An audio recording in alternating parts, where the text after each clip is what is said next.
So good morning, everyone. Good morning. I want to thank you today for being in this important event, which demonstrates our appreciation of your work with students, and this is the work we do together, and it's wonderful to be able to think about this and reflect upon it.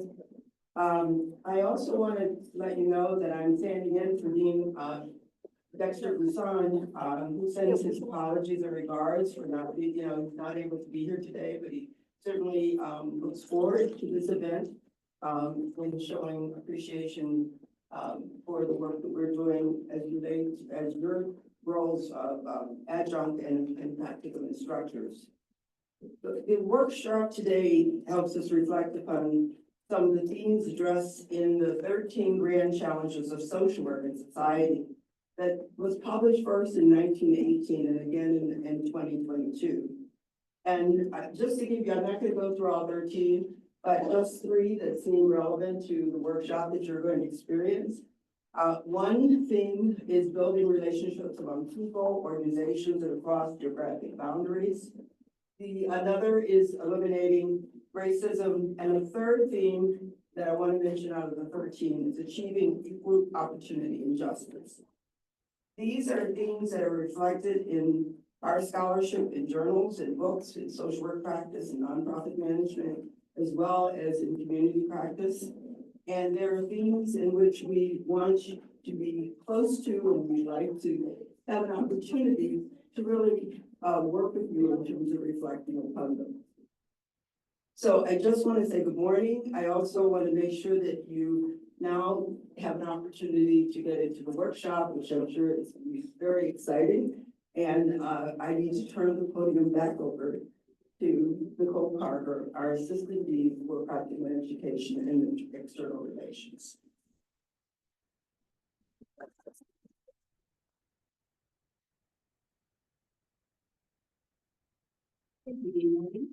Okay, who's ready for some incredible learning today? Woo! Hi, yes, you are in for a treat. This is going to be incredible. It's my pleasure to introduce our incredible speaker this morning, Dr. Mark Joseph. Dr. Joseph is Viviana Beath and Margaret Heyman, Professor of Community Development at the Jack Joseph and Morton Mandel School of Applied Social Sciences at Case Western Reserve University. He is also the founding director of the National Initiative on Mixed Income Communities, Faculty Associate Center on Urban Poverty and Community Development. And I could stand up here literally all day and tell you all about the incredible things that Dr. Joseph has done. His work spans across the nation and globally as well. Once you meet Mark, it's probable that he will have a lasting impression on you. He has one of the largest hearts you'll ever find. He is kind and passionate and smart. He asks the most incredible questions and has mastered the informal interview, which I still have yet to learn. He's a champion for field education and education in general. When I first was in this role, Mark was one of the first ones to reach out to me, invite me for a smoothie, and offer his support and guidance to both me and the department. I'll never forget that. I appreciate that. We're in for a treat today. He has graciously offered his time and talents with us this morning. He's going to talk to us about keeping momentum and finding hope and joy in these uncertain times. Without further ado, it's my pleasure to introduce my colleague and friend, Dr. Mark.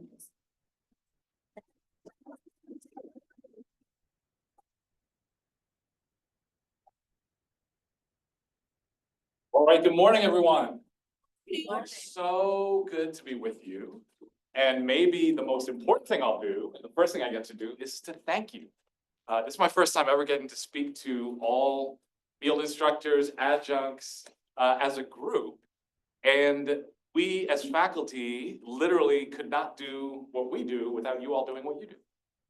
And that's quite literal. My assignments in my classes invite our students to select something going on in their field placements. And so if you're a field instructor, you are literally partnering with me to help our students have that experience, that learning experience on your end that we can then dive into further in the classroom. So thank you. I know it's been a long wild year and particularly semester. So I'm sure you all, like me, are breathing a big sigh of relief as we get to the end of it. So for those of you who have final things, reporting, paperwork, grading to fill out, good luck with that. I am in it as well. Let me test, make sure my clicker is going. Should be good. Still.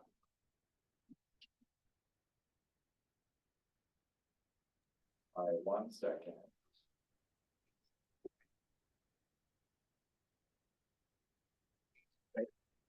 All right, so here is what we're going to go through today. I want to offer you something that I hope will be, and I'm calling it just for the first time. No one's heard this. I used to call it a framework. But for today and onwards, I'm going to call it an action guide. An action guide. Is this what I offer to you? I really hope will be something you can use literally starting the moment you leave this room. So I am hoping my objective for myself, my benchmark, is that this is not the kind of thing where you say, well, that was really interesting, and like 2 months from now, what did Mark talk about again? I remember it was something having to do. I hope this is something that you will leave and literally something will happen this afternoon. And you will say, oh, you know what? That action guide, that had something useful for me to think about even in this situation. And so I'm going to share that with you. And I do hope that that is something you can use as we navigate these just unprecedented, crazy times we're living through together. So I'm going to introduce this action guide. We're going to review some practical scenarios. So I've got 2 scenarios. One that I'm going to use as kind of an interest catcher right up front. And then one that I'm going to use as a kind of practical scenario all the way through. And so I'll introduce this scenario and then we're going to apply the different parts of the action guide to it. I think it's going to be a scenario that'll be quite familiar to you all. You all would have been in situations like this. And my guess is at least one, if not more of you all, will probably have this scenario later today. I literally am trying to pick something that is going to happen. I mean it when I say everyday anti-racism. I really mean this is stuff that is going to be happening every day. We will have a few moments in between. I wish I had all day with you. We could really do a full workshop on this. But our time is going to go super quick. But I have a couple moments where we're going to pause, and I'm going to ask you to do some individual reflection. And that's when you can start thinking about, okay, how might this apply? And I'll ask you to think about what's something you can do based on this. And so as I'm talking, it would be great if you're just thinking about jotting down, what are some implications? I hadn't thought about that. Or this is something I could do. Or I could talk to this person. Or I might raise this at work. Or this is something I might do in my personal life. So we're going to ask for some of those, and we'll share some of those out with each other. I will give you some final tips about this, and then I want to leave plenty of time for Q&A at the end. So if you've got questions, start to pull those together, and we'll get back to that. So that's our game plan.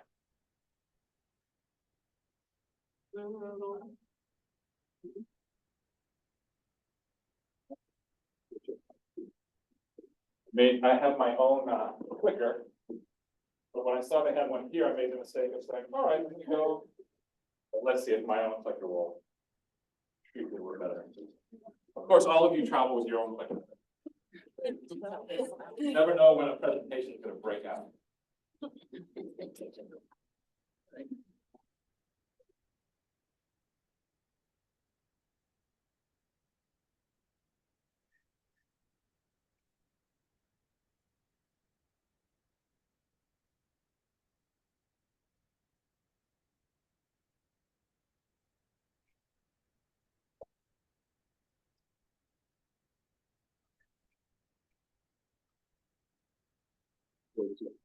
We'll see. Maybe we'll work together. It seems like some of them work for me. All right. So why is it essential, in my view, hopefully your view as well, to continue to promote, talk about, think about anti-racism? And I used to open up with this question kind of as a motivational question, kind of a broad strategic question. Well, here we are today. This is a very real operational question. This is something that each of you in your workplaces are literally having to ask yourself, maybe not generally can we promote it and why, but how? And what can we even say we're doing? Can we even name what we're doing? So this is a very, very real question. Here's my feeling, and I'm sure you share it.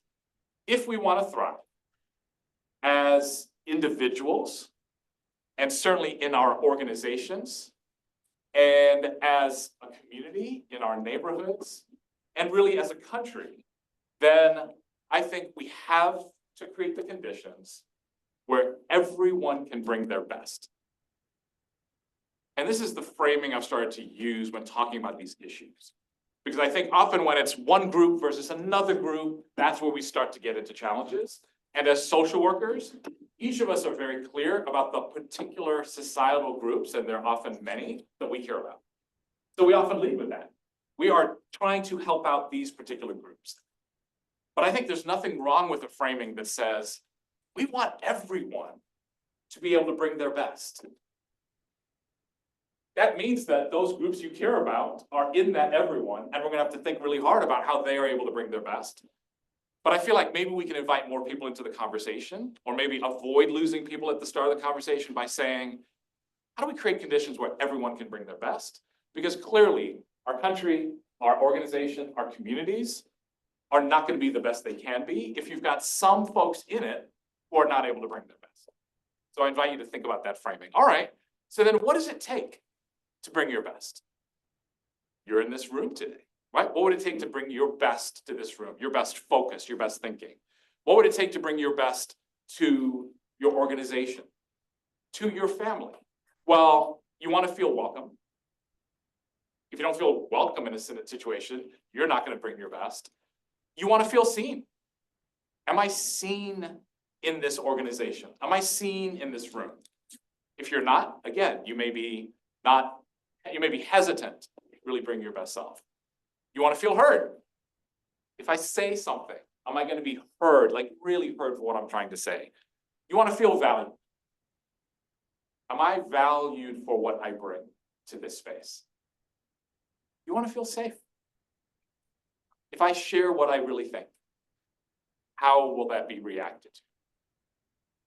And you want to feel well equipped. Do I have what I need to bring my best self? That could be information, that could be skills, that could be relationships that help us bring our best selves to a situation. You want to feel treated fairly. If something happens, if I make a mistake, will I be treated fairly?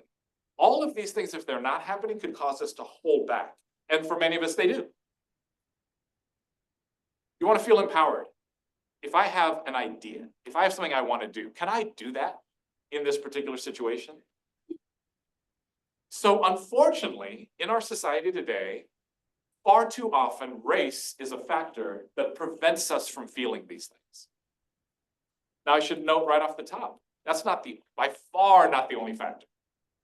Our gender, our age, our sexual orientation, where we grew up, where we live. There are many things that could get in the way of us feeling valued, seen, heard, appreciated.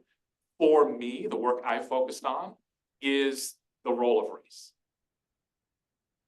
But we can use many of the things we're about to talk about on many of these other things as well. So I invite you to do that. I happen to be focused on everyday anti-racism because I have a particular calling and I think a particular ability to speak to it. There may be other forms of having someone not feel like they can bring their best that you're able to speak to in addition to race. So I absolutely invite you to consider it. So anti-racism then, for me, and we can think about it together, as a helping race not be a barrier to getting the best out of everyone. You want the best out of your colleagues. You want the best out of your boss. You want the best out of your clients, your partners, those you work with. You want the best out of yourself. How can you help race not be a barrier to that? And how can you be a part of promoting the fact that we all thrive? We all thrive when everyone's bringing their best. So maybe we can have that undergirding this. It's what we're really all about is how do we help everyone bring their best to whatever situation? So then I present to you, as I've said, Everyday Anti-Racism as an action guide to what you're probably sitting there right now, and those of you online, probably sitting there, feeling a whole set of challenges that I'm feeling. We're feeling fatigue. And we were already feeling fatigue before January. So it's just been ramped up. We're tired. We're all really tired. And in particular, on issues of race and difference and how do we have this conversation, we're tired. We're feeling a sense of powerlessness, boy, more than ever, right? These things that are happening to our country, to our world, feel so far beyond us. What can I possibly do? Many of us are feeling a sense of avoidance. You know what? I'm just not going to deal with it. I've been dealing with it. I've been in there. I've been in the fight. I'm going to stay out of it. I would say my sense is our university has taken a path of avoidance and keeping our heads down and staying out of it. We've literally heard from university executives. We're just trying to not draw attention to ourselves. It's understandable. I'm not sure I agree with that approach, and I'm not sure where that gets you, but it's totally understandable. So we're feeling avoidance, and if we're honest, we're feeling fear. Where is this going? And some of us, it's very, very, very real fear about where can I live, where can I work, what can I do, how will I support my family? And then many of us have that in our social sphere. And then some of us just have a broader, where's this all going? Given all that we've worked on, all that we've done. Some of us are walking around, and this is not a new thing, but it's increasing with a tremendous amount of hurt that we're feeling and a tremendous amount of discomfort. Just even more uncomfortable to try to do what we do, not knowing in which situations can we say what. Where does my organization stand on this? And therefore, what can I say or not say? It's uncomfortable. And many of us are feeling like this is just so complicated. It has become so complex, so many layers. How do we even begin to sort our way through issues like race and anti-racism? So I think there's some antidotes I want to offer through this everyday anti-racism framework. All hope is not lost. In terms of the fatigue, yeah, I'm tired too. And so let's take small steps. Let's do small things. And what I want to try to convince you of today is the tiniest things, like eye contact, can have a huge difference. There are people in this room who feel like people don't see me. I could sit in a room, I could sit in a meeting for an hour. I don't feel seen, I don't feel looked at. And just your intentionality about eye contact could make their day. So the littlest things, and could make their day in a way that they make a suggestion they wouldn't have made. They speak up about something they wouldn't have done. And so that eye contact you made actually led to something that could be a game changer. So let's do small things. Some of us are in a position to do really, really big things, and we should do those. But everyone is in a position to do some small everyday things. And I'm going to give you dozens that you can do. So yes, you're tired, but keep doing the small things. Powerlessness, yes, but each of us have a sphere of influence. Each of us have in our family, in our friend group, in our workspace, in our community, in our faith institution, people who we influence. Many of us are directors of organizations. We have an entire organization we direct. That's your sphere of influence. Some of us have positions at the county level, state level. We're on committees, we're on associations. Everyone in this room, everyone online has multiple spheres of influence.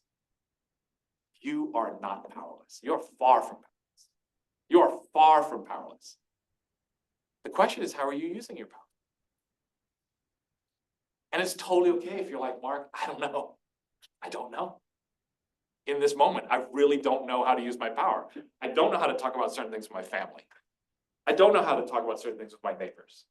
I'm not sure at work how and when to bring this stuff up. I'm not sure as a director, am I putting my organization at risk?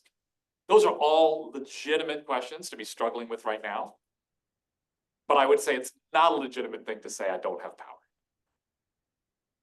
It's certainly legitimate to feel it and to feel powerless. But then how can you coach yourself? And how can we coach each other to say, we actually all have a lot of power. We happen to be in an environment nationally where we are being told we don't. And I think the whole goal is to make us feel more powerless because we don't know what's coming tomorrow. But that doesn't take away all the spheres of influence that you have. It's about how to use that power. Avoidance and fear, yes. And that's where I hope that with this presentation, I'll give you a sense of possibility. Maybe some of you are already feeling glimmers of it. That there is possibility. There are things you can do.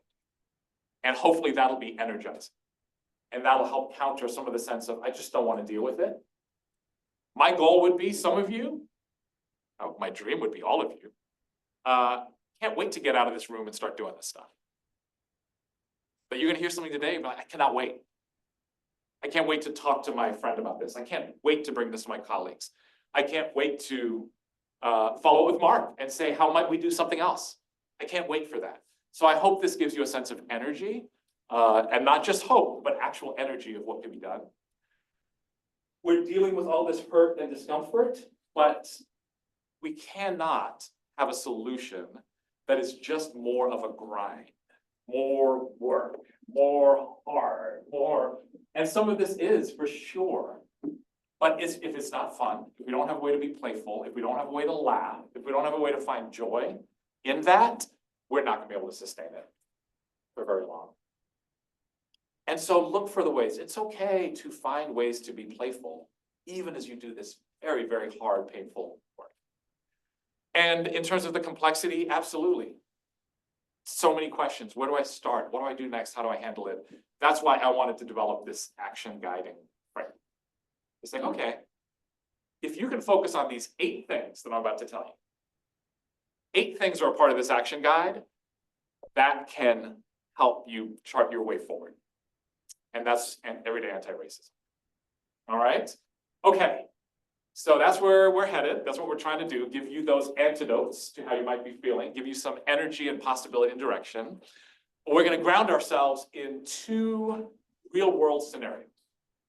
As I mentioned, 2 things that actually happened. One of them is a controversial situation that happened in my community, and maybe some of your communities, if you live in this particular community.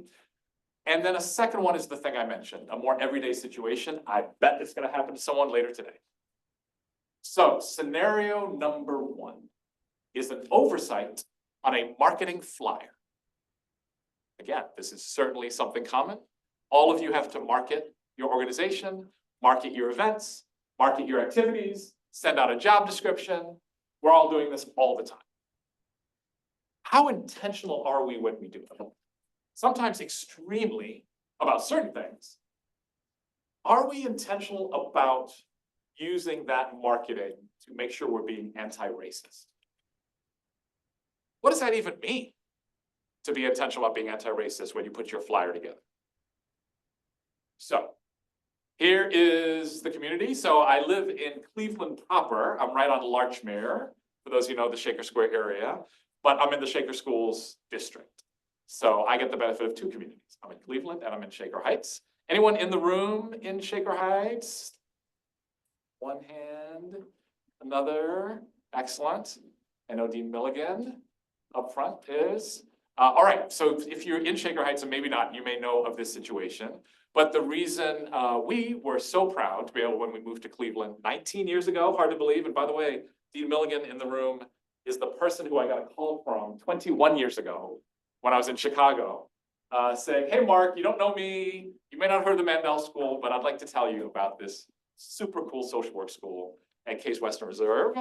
And that conversation led to a visit, which led to another visit, which led to me standing here today. So thank you, Dean Milligan. And part of the reason we were so excited, I had already heard of Shaker Heights and read about it. It's really renowned nationally as a community that has intentionally, going back to the 60s, been working to be a racially integrated community. Some of you may know of this recent book, just came out 2 years ago now. Laura Meckler's a journalist at the Washington Post. She grew up in Shaker Heights and came back and has written some pieces. If you don't know of them, really juicy, challenging, fascinating. And her book is an excellent history going all the way back to the Van Swearingen brothers in the 1920s and the start of Shaker Heights, and then all the work over the decades and all the challenges. It's a very real book. It's a very hard book in terms of the challenges, but it also is an inspiring book in terms of how many people have taken bold, courageous moves so that we can enjoy the community that we have today in Shaker Heights. All right, so 2023, our police department in Shaker Heights was recruiting new police officers. And they had to put together a recruitment flyer. So this is the recruitment flyer. I'll give you a second, just begin imagining you're doing a recruitment flyer in Shaker Heights to have people join the police force. Like, what images, what might you use? What could you do? Well, here's what they did. This is literally, you can look at it, you can see the date, February 6, 2023. This is literally in Shaker Heights, Ohio, not, I'll pick on Montgomery, Alabama. This is the flyer. 2 years ago. This is post George Floyd, post Breonna Taylor. This is in Shaker Heights. So this raises so many questions. How many people saw this and approved this and didn't go, excuse me, what message does this convey? Right? Flyers and marketing, it's all about messaging. So what's the message? I mean, I would, we're going to talk about multiple truths in a minute. There are multiple messages, and depending who you are, little Rorschach test, you might see something different. You got to think a lot of people see the same thing when they look at this photo. But clearly, those in Shaker Heights didn't. Who does this flyer appeal to? It's a marketing flyer. So you're supposed to see this and go, I want to be part of this. So who would that be? And who would it appeal to? How does this flyer make you feel? You see this. What does it generate? Remember we talked about bringing out the best in all of us? Like that's what we're, does this flyer bring out the best in anyone? Someone? What's the best, right? And if we can acknowledge, I don't think any bad people were behind this. I don't think any malintention was behind this. I don't think anyone set out to be like, I want to be featured in a lecture by Dr. Joseph about the things. I don't think anyone set out to like, I think these were well-meaning people doing their job like we all do. And by the way, here's the thing, before we get too high and mighty, all of us have made this mistake. I have made this mistake in some kind of way, maybe not this egregious. So don't get too high and mighty. Instead, it's, ooh, how do I make sure I don't do this? How do I make sure we don't do this in my organization? What conversations do we need to be having with our marketing department, communications department? Use this as a case study. There was no ill intent, but just think about the impact. It was awful. Can you imagine? It was awful in our community. And I had a conversation with the mayor about it. It went on and on. It was a whole thing. Okay. So if we're going to avoid these things, practicing anti-racism is going to require from us, from you, more intentionality. Are you intentional? Thinking through, what am I trying to do with this flyer, with this meeting, with this event, with this job hire, with this performance review? What am I trying to do? And if you find yourself going through the motions, which we all do, what can you do to step out of it? What am I trying to do with this conversation? So more intentionality, less avoidance of responsibility. That's someone else's. That was the communications department. That's not me. Partly what the mayor told me. That was communication. The mayor, this is your city. And what are you going to do now? Small, everyday affirming actions. Focus on that small stuff. And believe me, those will create positive ripple effects. Think about the negative ripple effects that that poster created. And imagine a different poster and the positive pride. Can't wait to share this with you. Look at our community. So your actions are going to have ripple effects that could be really, really big. But it starts with thinking about what that small thing that you are doing is. All right, so I've been talking about it. Here it is, our Everyday Anti-Racism Action Guide. And I'm gonna walk through these components of it. It is recently refreshed, as Julianne knows, who took the course. My first version of this, which I had maybe 2 years ago or something, felt like Mark went kind of crazy with a box of Crayolas. And I had this notion I wanted to be bright and vibrant and colors, and so it had all kinds of colors, and it was fun for a while. It has been retired. This is the new version, which I think is warmer, softer, but I hope compelling. So I'm very, very excited about it. All right, so let's dig in. Anti-racism. If you were asked to define it, here's what I would propose we would define it as having two components: racial equity and racial justice. I used to just focus on racial equity for a few years. And then post the murder of George Floyd and killing of Breonna Taylor, and we were in this moment of racial reckoning in the nation, I noticed people started using the term racial justice instead of racial equity. As if, oh, that's the new thing that we're saying now. And I really wanted to step in and help clarify that these are both two very, very important things, but they're not the same. And in fact, they're very, very different in the sense that I like to think of racial equity as anti-racism 1.0. This is kind of our starting point. This is where we can enter. It's hard, but it's reachable. We can see where we can start really making some progress on it. And we have. I like to think of racial justice as anti-racism 5.0. It's a whole other order of aspiration, challenge to work with. Both are important.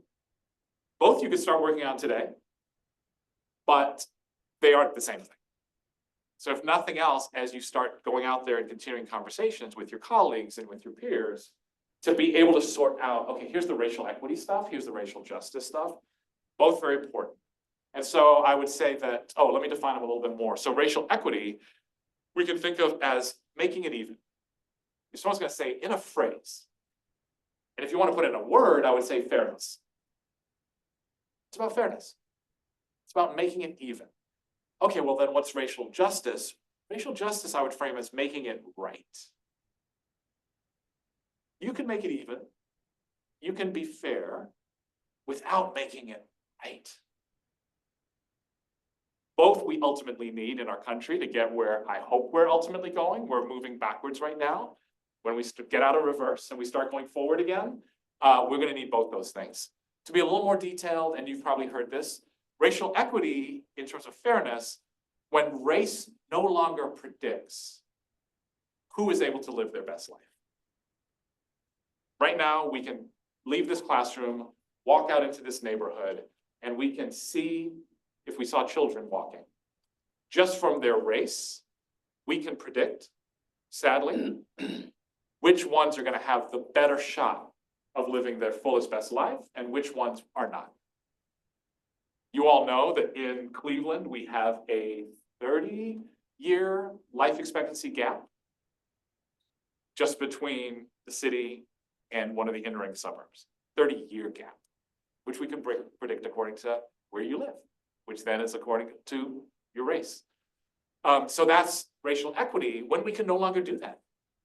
Everyone's got a shot. I don't know how it's going to turn out for you. I really don't know.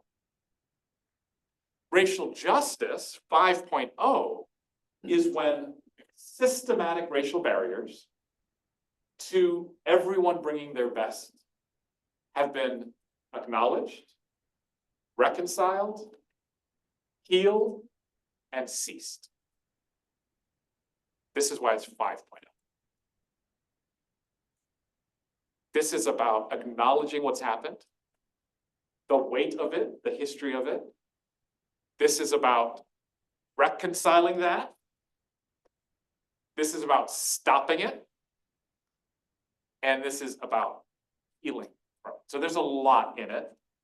It can be done. We can do it in small steps, but it's a much bigger proposition.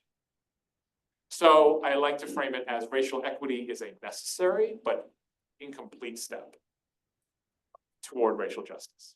All right, so those are the two components. Now I'm going to walk through for the rest of our time together racial equity and the 4 components, and then we're going to go to racial justice.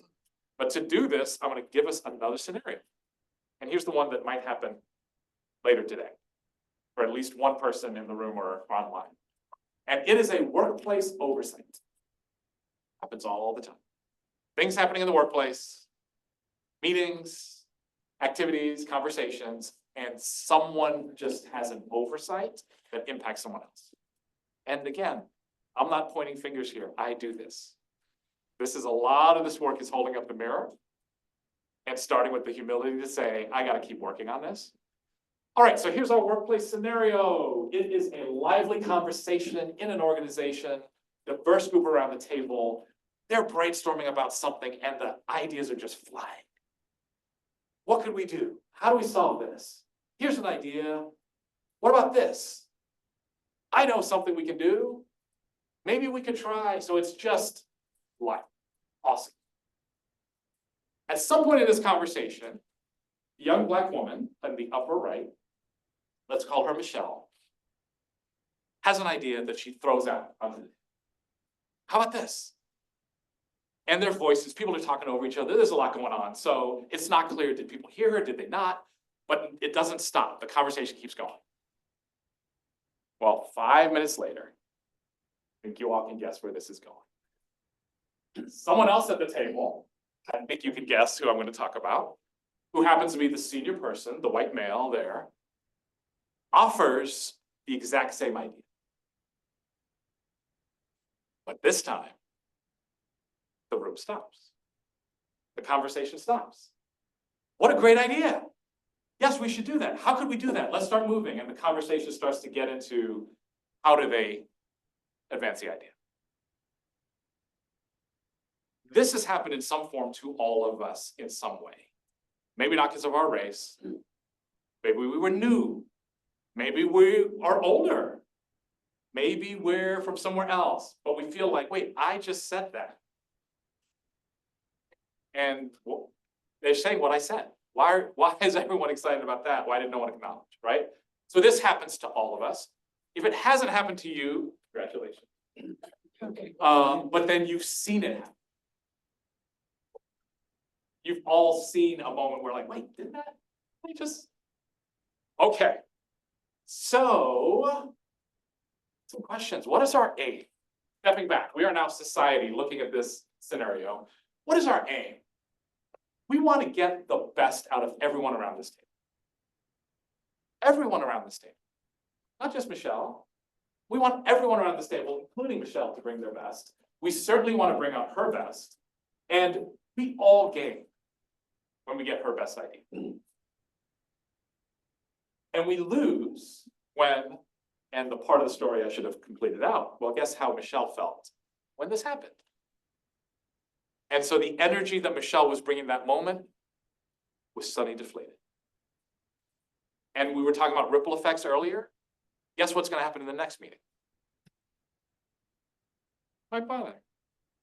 Why bother? I'm not going to be hurt. Let's just wait for old boy to say his idea and we'll all go running off on it, right? So but here's the thing, that's not just Michelle's loss.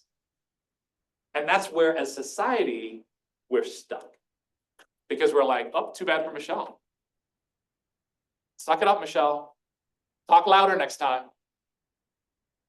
Right? But we all lose. We all lose. If Michelle doesn't stop bringing herself. And guess what? You've got colleagues right now who've stopped bringing their best selves. Maybe you have stopped bringing your best self. Right? This is happening all the time. But therein lies the hope. Because if we can turn that around, and if we can get the Michelles, and maybe it's you, to start bringing your better self, we're all going to gain. So how do we do that? So here are questions that sit with us. What should you do in this situation? What does it mean to be an anti-racist in this particular scenario? How should you think about it in the moment, after the moment? How should you act? What should you do? Should you do anything? If you're a bystander, you're watching it, what should you do? And we're making these decisions all the time. You literally will have to do it this afternoon. Should I say something? Should I not say something?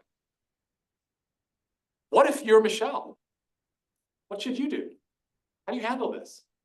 All of us have figured out our ways of navigating these things, our survival tactics. What if you're the senior colleague and someone brings this to your attention later? Do you realize Michelle had the same idea you did? What should you do as the senior colleague? Your choices, once again, you're going to get tired of me saying it, have ripple effects. What the bystander does, what Michelle does, what the colleague does, will have impact. It's not well, that's that one scenario. And it'll have positive and negative. It could go either way, those ripple effects. All right, so here are 4 elements of the racial equity lens: curiosity, structure, perception, and belonging. And what do those? One action step is when you're having discussions of race, enter them with curiosity. The start to this whole thing is curiosity. I feel like often when we're talking about race, we start with either avoidance or with a statement. Here's how I feel. Here's my opinion. Here's what I think. And I think then we end up getting into really tense conversations. I think if we use curiosity and enter conversations with a question, it's going to open up a different kind of path. In terms of structure, we're talking about possible structural causes. What's the bigger picture? This isn't just about people being mean to each other or being racist to each other. This is about a system. There's systematic things going on. So how do we think about what those might be?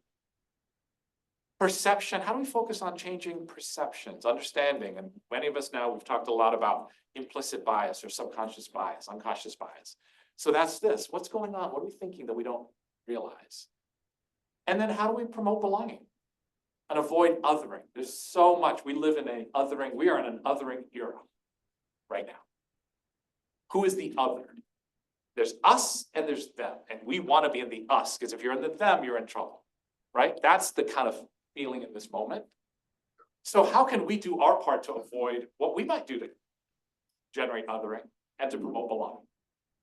All right, so what does it mean back to curiosity? Look at every situation as a learning opportunity.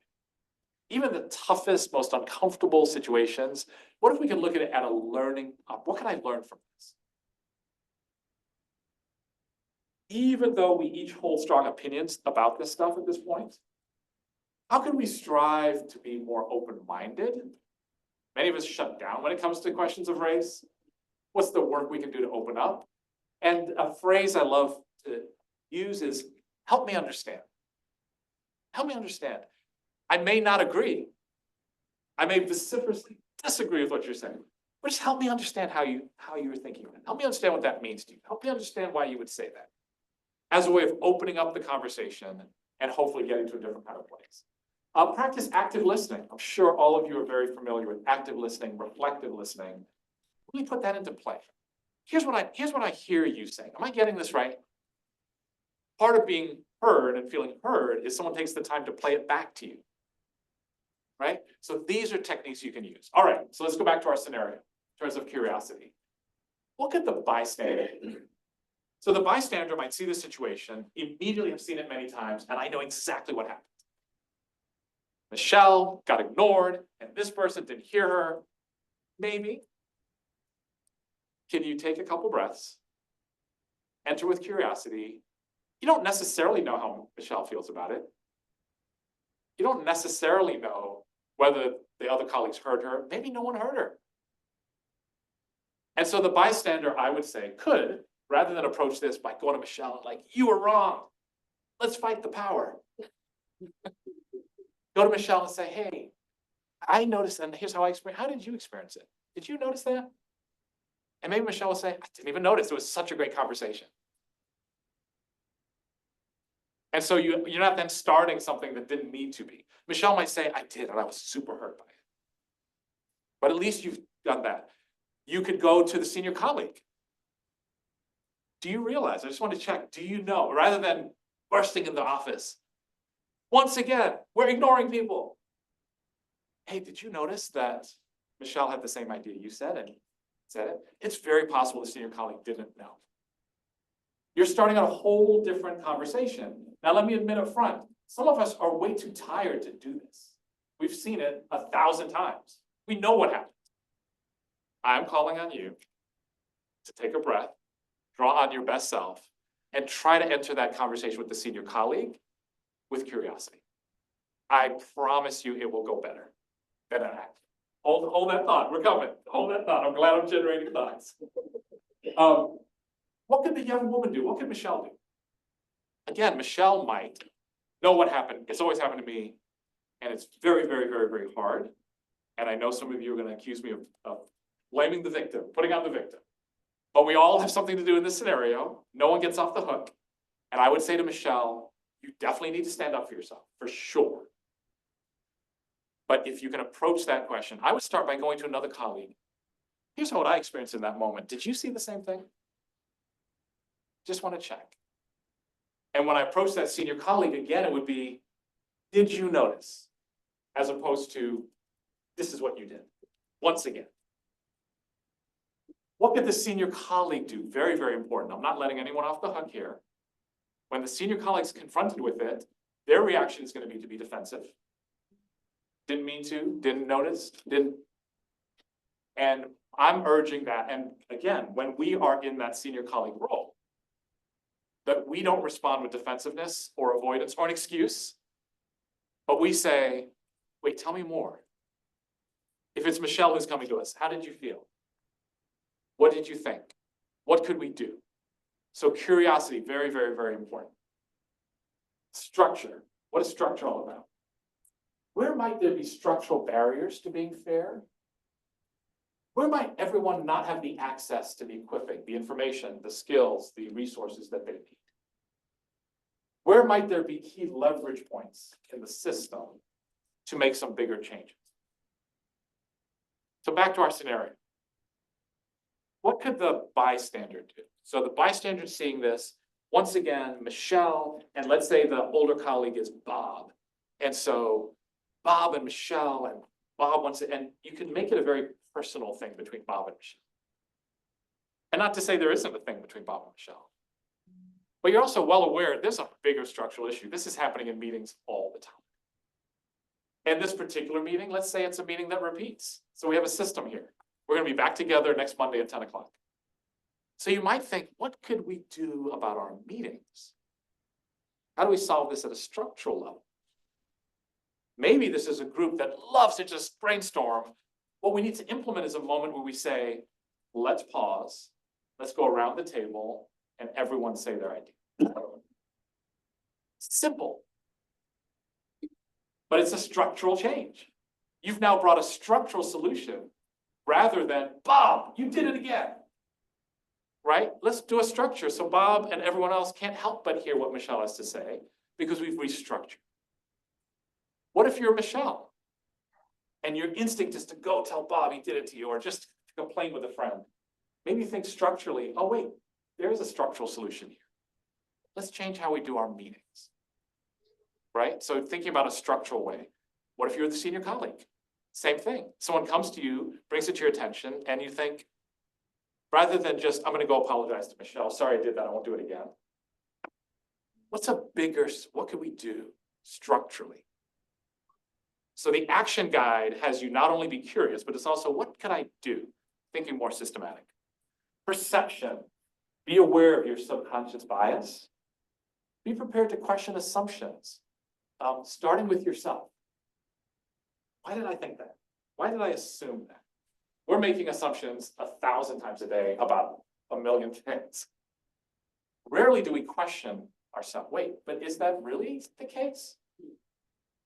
So can we do that? Can we model that, questioning ourselves, and certainly then helping others? Bob, why did you think that? Why did you assume that? Michelle, why do you think that? Not to challenge it, but just to say, let's think about it. And then if we are in a position, a minority position, there may be ways where we've accepted or adopted certain ways of thinking and internalized that racism. Hold ourselves back. Maybe I'm not good enough. Maybe I'm not as smart as. Right? That's the most dangerous, pernicious, evil when it gets inside of ourselves. Now we don't need anyone else to hold us back. We'll do that ourselves. Thank you very much. So we got to be very attuned to things we think about ourselves. So back to our scenario. What could the bystander do? Again, first step, hold up a mirror. What might I be assuming? What might I not be seeing in this scenario before going and starting to help others question that? What might the young woman do similarly, right? Maybe it's a case where Michelle says, you know what? Maybe they are all just smarter than me. This has been happening and happening and happening. And so where is that attention to, wait a second, I'm not going to hold that bias against myself. I've got to figure out a way to remind myself, coach myself, have other coach me that I'm as capable as anybody else. And what could the senior colleague do? Again, rather than that initial reaction of defensiveness or fragility. I'm under so much pressure. I have to do so much. There's so much going on. Yes, that's all very, very, very true. And what might you have done in this situation that you were acting on a particular assumption that you might have questioned? All right, the final one on racial equity is belonging. Belonging and rather than othering. And this is about how do we make sure in any scenario we help people feel welcomed and valued. We help all voices be heard. When we see microaggressions, like the one we're talking about in scenario, we name it. Fun it. And then what I love to do is flip the script on this and think about promoting micro validations, micro affirmations. We talk a lot about the negative side, those little things, being ignored, not being heard. We don't talk as much about the little things that could be validations, affirmations. I mentioned eye contact and who you look at. Where do you sit? All of you had to make a decision when you walked in the room of where to sit. That's actually an anti-racist tool that you used or didn't use, right? You walk into a room with intentionality and say, you know what? I'm going to look to see, is there anyone who, and often there are people in rooms who no one ever sits near them. There just are, right? People just tend to avoid certain people. And so do you come into a room and say, you know what? I'm going to go, oh yeah, I'm going to make sure. I'm not going to do the natural thing, which is you find someone you know, or you have your favorite, I like to sit in the back, I like to sit on the sides.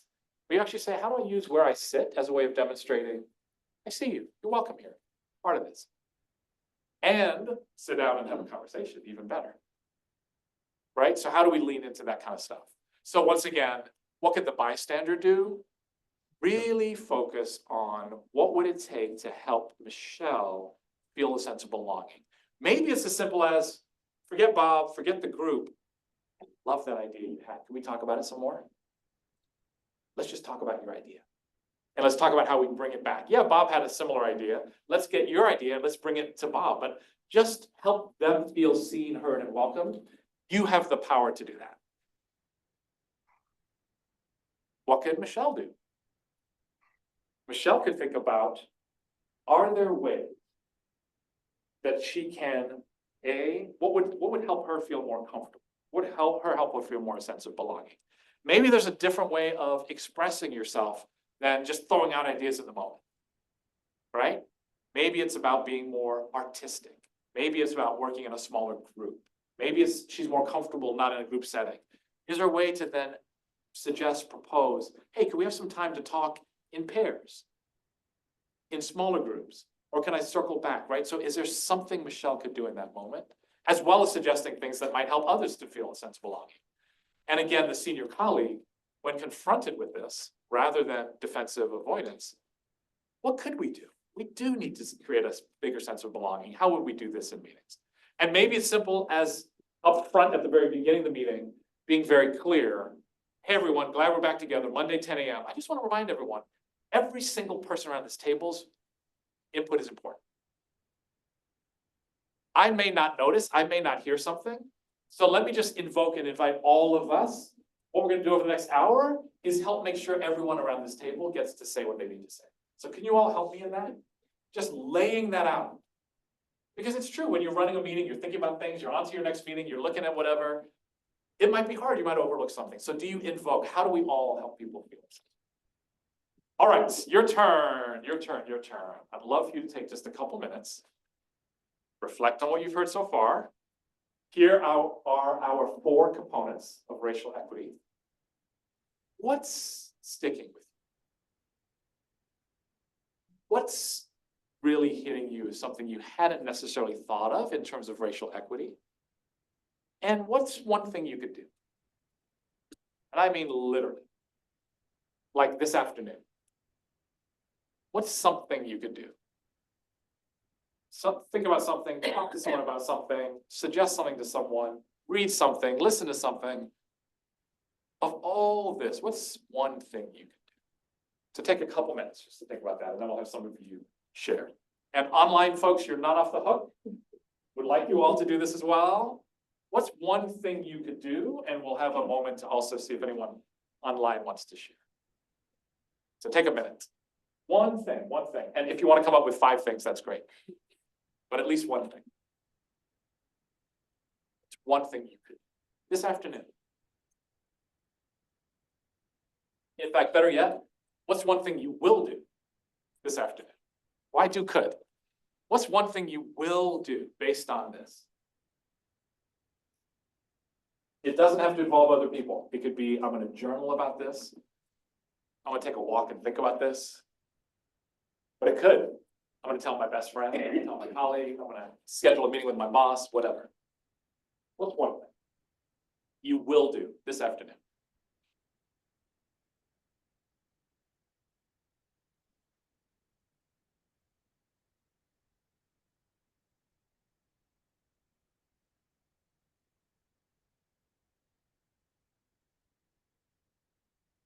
Got them? Got a lot of eye contacts. It seems like folks are.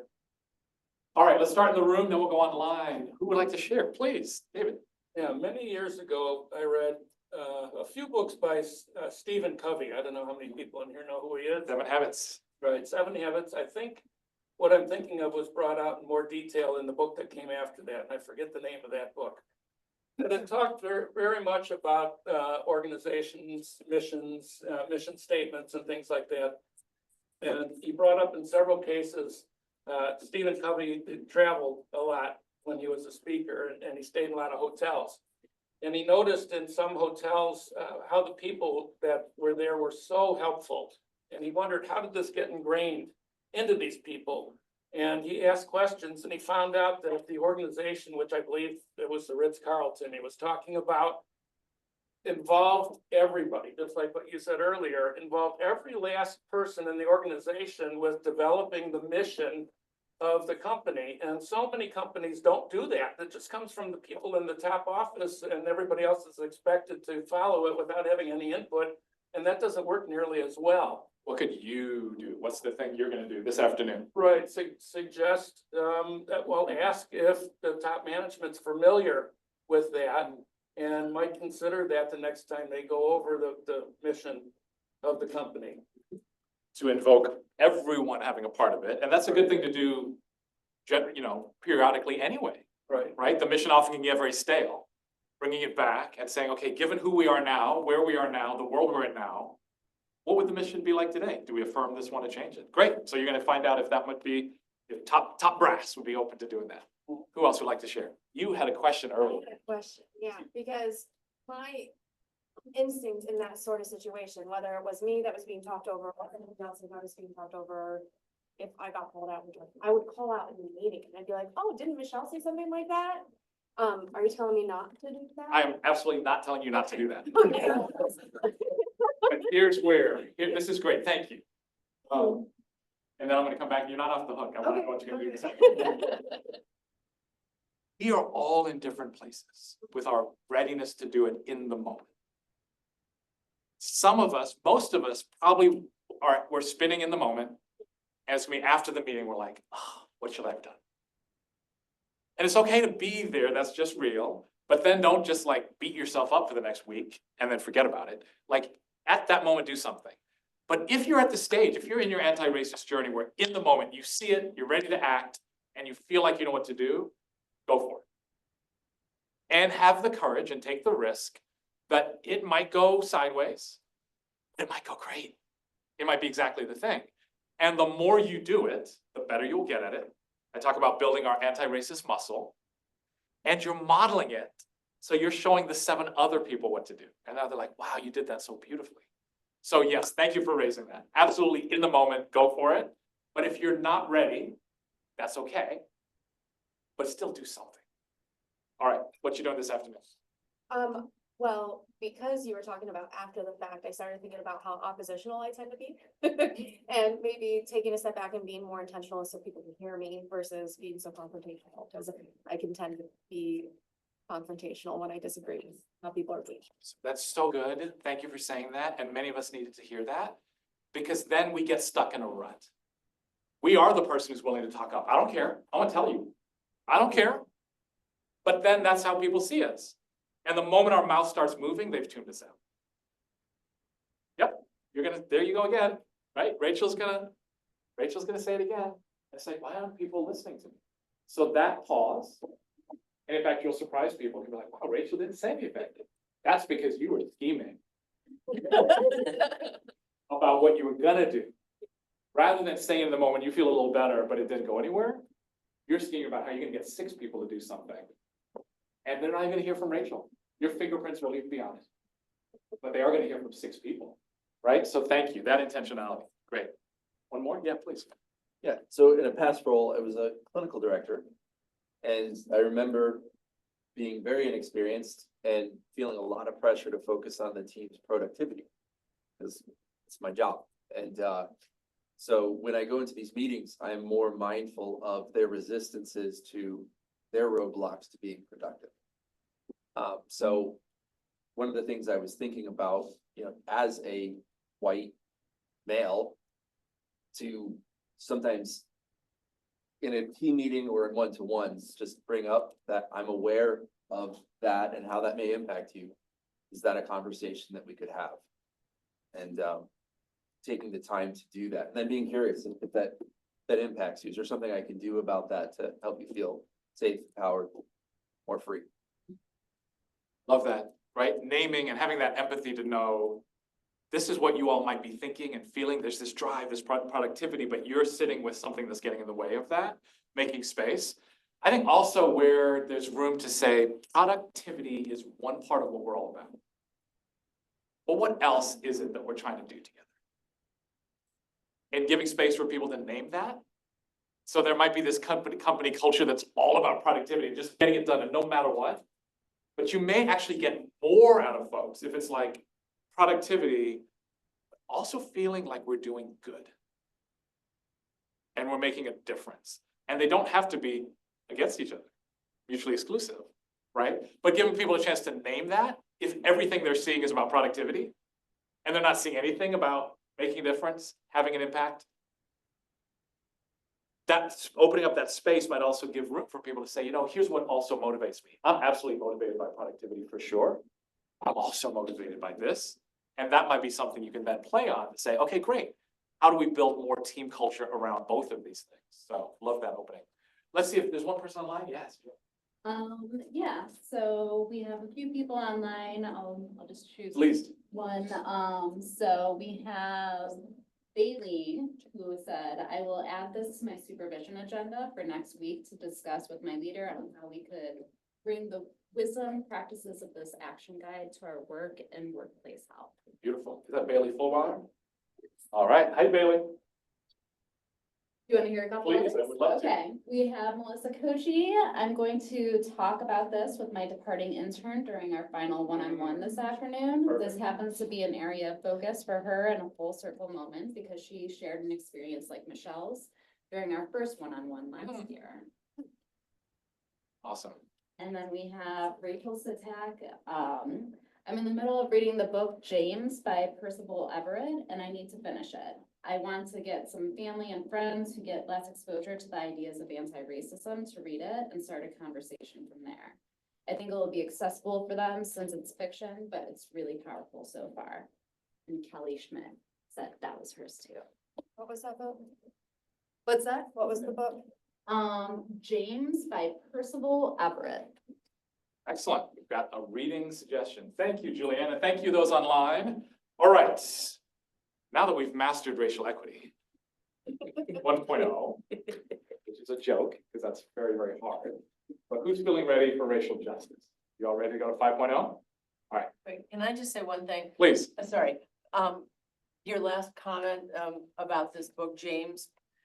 I have this book on my Kindle. I read the first 2 pages. I said, this is too heavy to read. I'm not gonna read it. So I will, commit to pulling it out again and being more open to it. Thank you. So- And what, can you tell us the book? What's the book? Pardon, this one. Oh, it is this Yeah, very the book? book that she just brought up. Oh, wow. how Yeah, about that? so, yeah, I'm like, okay, I'll do it. So here's the thing, it gives me a chance to give you another anti-racism tool, which is what I call anti-racism buddy. And I'm gonna tell you about this at the very end, but I'll say it now. It is so hard to hold ourselves accountable to sticking with this. We have so many moments like this one where we had an intention, we start something, and then life just does life to us. And like anything else, changing a diet, starting a workout, having a buddy, an accountability partner. And we actually have some funding, I'll tell you this, Julia, I don't think you know, from Case Western Grant. We're doing a study of this anti-racism buddy component from the class. So we're actually hoping to demonstrate with evidence the power of having a buddy who you would say, let's read this book together. So my suggestion to you is you pick someone else who you think might like to read it. You invite them to read it with you. And then you set a time every Saturday, 10 to 10:30 a.m. Let's hop on, let's talk about the last chapter. And you have a way then of having someone, and you can apply that to anything around this anti-racism buddy. So get yourself an anti-racism buddy. That's something everyone can do this afternoon. Think about who you might choose in your life. Does not have to be someone of a different race. It can be. Most importantly, someone you trust and you're going to be real with. And invite them. I can make this presentation available. You can send it to them. You can discuss it with them as a way to start, but everyone should get an anti-racism buddy because we have such good intentions, but we're busy and there's a lot and we're tired. Get that buddy and it's going to help us. All right, racial justice. 4 bigger, heavier words happening here. Truth, healing, restitution, and power. So right away, you should feel like, whoa, we are at 5.0 territory. This is tough stuff. So what do we mean by truth? I don't think we're going to get racial justice. I don't think we're going to make it right if we can't acknowledge the truth about what's happened. And we have an incredibly hard time in America doing this.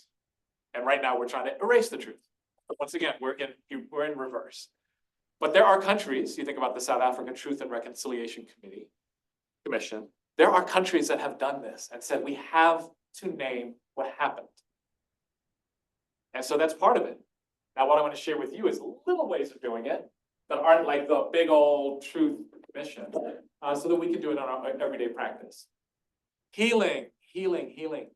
There's so much trauma around this that we all hold. And for those of you who've listened to or read Brian Stevenson, Just Mercy, the author of Just Mercy, you'll know he talks about the trauma held by white people. I think that was most revelatory to me because my focus in this is all those who've been traumatized through history. And I hadn't really spent a lot of time to think about white folks are carrying trauma too. They may not know it. May not know it, may not have ever thought that thought. But there is trauma to being in a society that is deeply wrong. There's trauma to harm being done around you. You all know this. Many of you do talk about this in your practice, right? Why don't we apply it to this? Secondary trauma, right? And there's also intergenerational trauma that is passed down through families. And so the trauma of what has been observed through history by white people, what has been done through history, actually has been passed down. But we're often just not aware of it. We live our lives without thinking about it. So this, the big part of justice is going to be healing, but it's healing for everyone. I don't know what I stapled the bill to, or the. That's okay, it already cleared. Okay, so, Thank you. thank you. Oh, Sounds like David okay. Miller. Oh, Thanks, Jeff. Restitution. To make it right, to have justice, we have to make up for what is wrong, what has been done wrong. That's a big one, but also gonna try and break that down to everyday level. And then finally, where we land. We start with curiosity is kind of our opening. We end with power. And we end with power because if we don't shift and share power, particularly to those who are vulnerable, who've been marginalized, it could all happen again. You could do everything else and really get somewhere. And boy, are we living this through today. And that power, those who have power, could begin to tear it all down again. So where we land has to be about sharing power so that collectively we can say, we're not doing that ever again.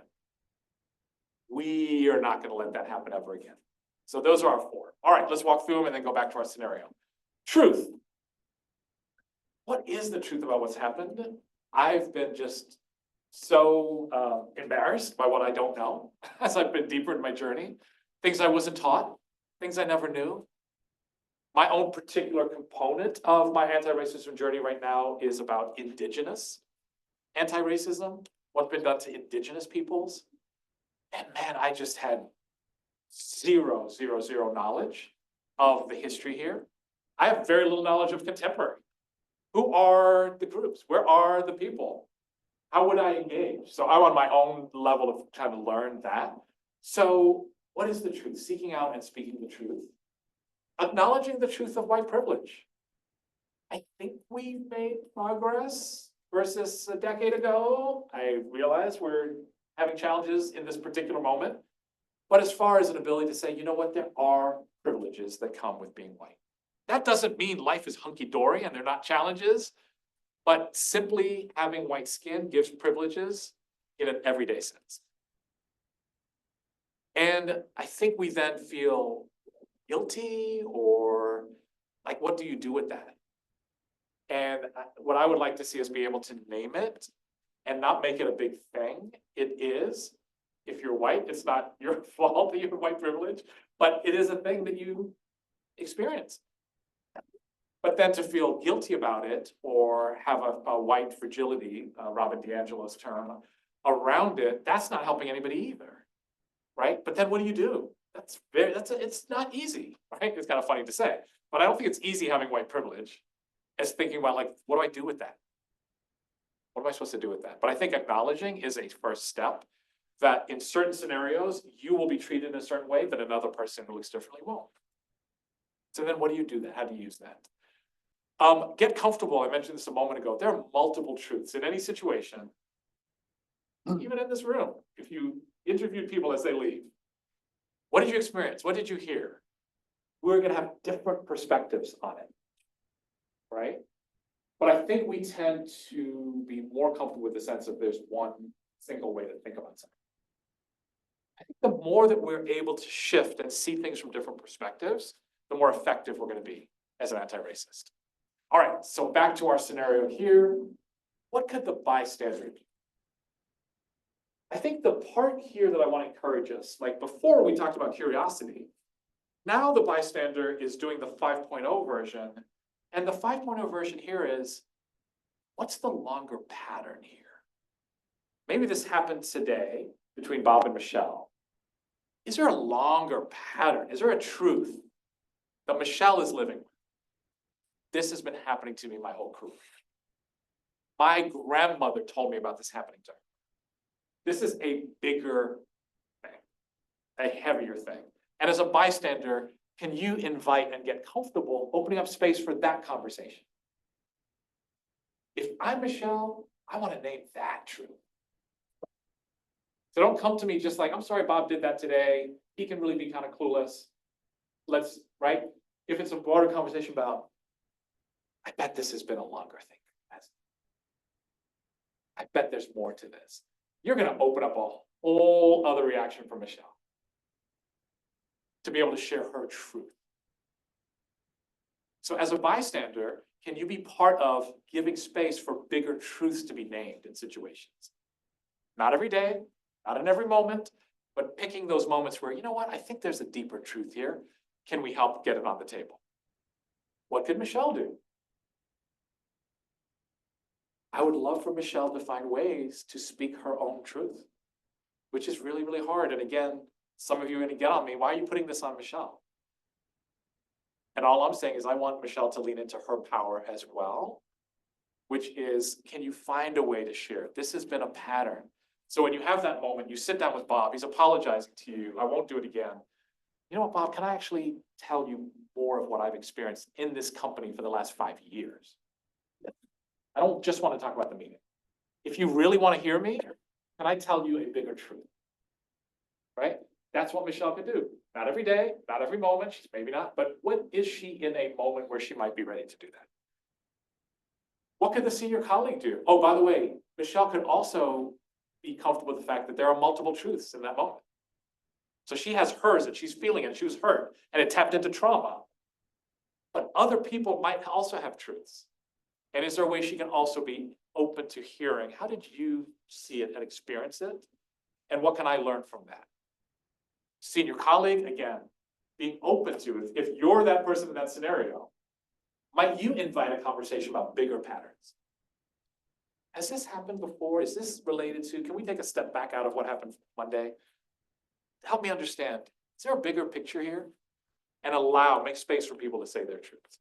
Maybe come back to the next meeting and say, we're just gonna make this meeting a bit about understanding how have these meetings been feeling for people? What's the pattern here, right? So can you make space in an everyday way for broader truths to get on the table?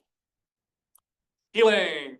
What does it take to help each other heal? And I think it's accepting that we all have a journey that's brought us to the current moment. All of our journeys involve some kind of trauma, hurt, in some cases suffering, that we're carrying. And part of healing is being able to unload it. In a safe space, in a space where you're gonna feel like you're gonna be heard, but to not walk around with that bottled up. This doesn't mean every situation is gonna be amenable to this, but in our everyday anti-racism work, can we make a little more room for people to name what they're carrying?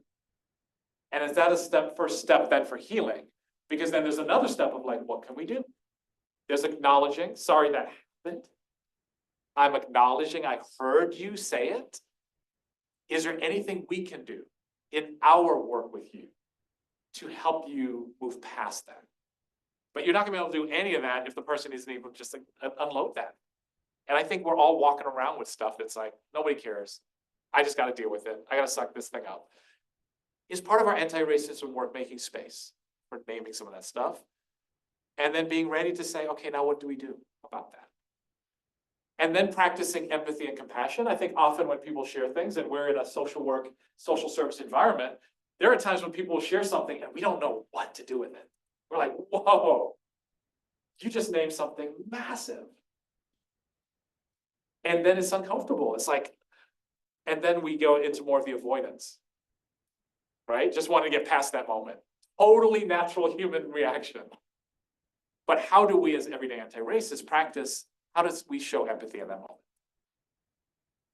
I just want to sit with that pain that you're naming. We're going to move on with this. We have to move on to the next thing, but I just want to acknowledge what you just shared. And I just want to have a human moment with you. I'm just sitting with you in this moment. That might be enough for that person. Whoever wants to avoid it. When I name that thing, everyone runs for the hills. And in that moment, you sat with me and you acknowledge I'm carrying that pain. That's all I needed. I didn't need you to solve it. I didn't need you to get into it. I didn't need you to freak out about it. I just needed you to hold it with me for 30 seconds. Right? Can we practice that and be the person in the room who could do that? Maybe you're in a group setting and someone throws something out and you're like, you know what, everyone? I think we just need to sit with what Michelle just shared, which clearly was very heavy for her, and acknowledge we stand with you. I don't necessarily know what to do about it. I don't know that you need us to do anything about it, but we're just going to sit for a second and acknowledge what you just shared. That could be enough. But that takes practice. We're not naturally good at that. That's hard. And we miss so many of those moments because it's uncomfortable. But with practice, you could be ready. And how do we prioritize respect for each other? So back to the scenario. Once again, what could the bystander do? So as I've just named, right, in that moment, maybe there's something shared and we just say, hey, folks, I've just seen this happen. We just pause and acknowledge it. So back to Rachel, thank you. There's something you do in that, you could do something in that moment. But it could be, how do we do something that would be healing later? In the next meeting, I'm gonna use I'll save that example because I need it in a second. What could the young woman do? Very, very important to acknowledge her own hurt and space and needs is the first thing. Michelle may have just been going through this for so long, she doesn't even pay attention to what her own body and mind are telling her. Why do I tense up every time I go in this meeting? Why do my shoulders up here every time I go in this meeting? Well, I just get through the hour and go back to my office. But the first step is, what's going on? What's that about? What's my body trying to tell me? Why do I get a headache every time I've got to go in this thing? Right? So part of it is acknowledge we have healing that we need to do, that we're carrying around. We're not going to be our best selves if we just force through. Oh, another headache. What's going on? Right? If we're truly about our best selves and looking out for others. And for the senior colleague, not just to try to get through. I love your point about productivity, right? Let's get to the next meeting. Let's get to maybe there's a need to slow down. Heal from what happened. Maybe we just need a way. Maybe we all take Michelle out to lunch. We don't want to make a big crazy deal of it, but it might be appropriate. Michelle, something happened. So I'll go out to lunch and let's have some easier time to connect with each other. All right, 2 more and then we'll have one more moment of reflection. We'll get to some Q&A. Restitution. This is probably the hardest one. So restitution, as you might imagine, relates to reparations. A major conversation in our country that's been going on for decades and not really getting anywhere. And one of those conversations where people just kind of want to avoid it or run away from it because it just feels so massive. Like, are we really going to do something to compensate all the people who were wronged? For those of you following it, you do know there are certain institutions. The state of California just made an official apology 2 months ago. There's now a plaque that's going to be at the State House. So there are things happening. It's not everything that was in the bill in California. So there's things happening, but at an everyday basis, what can we be doing to find ways to make up for past wrongs, past hurts? And what I would really like to see, while the kind of big national conversation continues, what are some practical, feasible things we can do? You may have heard, for example, of the city of Evanston in Illinois was one of the first to create a fund to support housing for African Americans as part of a reparations restitution initiative. What are specific things we can do, even as we're working toward maybe a broader societal reparations moment? And so the way I've begun to think about it here, it's related to something I said earlier, which is when there's a wrong done, it's one thing to make an apology. So the senior colleague says to Michelle, so sorry that happened. I do think this moment of putting it in a broader context, I bet this has been happening to you over time. I bet this has been a pattern, or has this been a pattern? What that helps it do is go from being an apology for something in the moment to a recognition of a bigger harm. And for Michelle, that's restitution. That's like you're naming, you're acknowledging there's a bigger harm that society or systems have been doing. I bet this goes back further. I think that's something we can do in an everyday way, is open up that space to name there's a bigger thing behind this particular harm. And then if we take a step to do something about it, so for example, the senior colleague, I'll hop to that, could say, I realize not only have there's been harm done in this situation, there's been a pattern, it's probably happening in other places in the organization. And I'm going to talk to my other senior colleagues. I'm going to share what I did, what happened here. I'm going to share about our conversation. And I'm going to talk to them about things that they might do in the meetings they're running, just as I'm going to do it in the meeting that I'm running. Like we talked about that moment to go around the table. So again, it's taking what could be solving a particular situation and broadening it out to make it a broader restitution. That person is going to name it to senior colleagues. That alone is a bit of contrition, right? That's hard. That could be a little bit of shame, acknowledging what they did. But to say to Michelle, I'm taking that step, imagine how that makes her feel. Right? So for those of us who are ready to move beyond, okay, there's the apology in the moment, but is there something bigger I could do? Even still within the frame of our organization. All right, last one, power, which if we don't shift, this one, we run the risk of everything coming back. What is this about? How do we identify ways to share authority and decision-making with those most affected? So that there's authority at that level to say, no, we don't think we should do it that way, or we think we should prioritize this. Find creative ways to share and shift control. So back to our meeting one last time. What could the bystander do? Realize that part of what played out was power. People listened to the person with power. And so how might we share and shift power in this situation? Could Michelle run the next meeting? Why not? Why not give her the power? Or some of you have heard about different meeting techniques where people around a table would have different roles. So there might be a meeting facilitator, but you might have also someone else in the meeting who is charged with being the steward of the meeting. So the facilitator's move is to move us through, be productive, get it done. The steward's role is to keep an eye on, is everyone being heard? Has everyone had a say? Because again, it's hard if you're running a meeting, the bigger it is, to make sure everyone's having a say. Why not give power, share power with someone else in the room to say, you as the steward have the power at any point to raise your hand and say, can we pause for a second? There's a few people who haven't heard from you. And if you're facilitating a meeting and you're on time, just like I'm doing right now, watching the clock, you want to move it, it's perfectly natural you might miss. And that steward says, hey, can we take a moment? You've given up some power to the steward. You've shared your power with the meeting. What impact might that then have? And let's make it full restitution of Michelle. We'll make her the steward for the first meeting, if she wants to. Right? So is that a creative way to kind of shift and share control? All right. Now you've got the 5.0, truth, healing, restitution, power. Once again, let me give you the challenge and opportunity. What could you do this afternoon? What will you do this afternoon to advance something around your ability to find truth or healing or restitution or power? What action could you take this afternoon on these? So let's take a minute and then we'll hear from some new voices. Get a few examples and then we'll open up for a Q&A.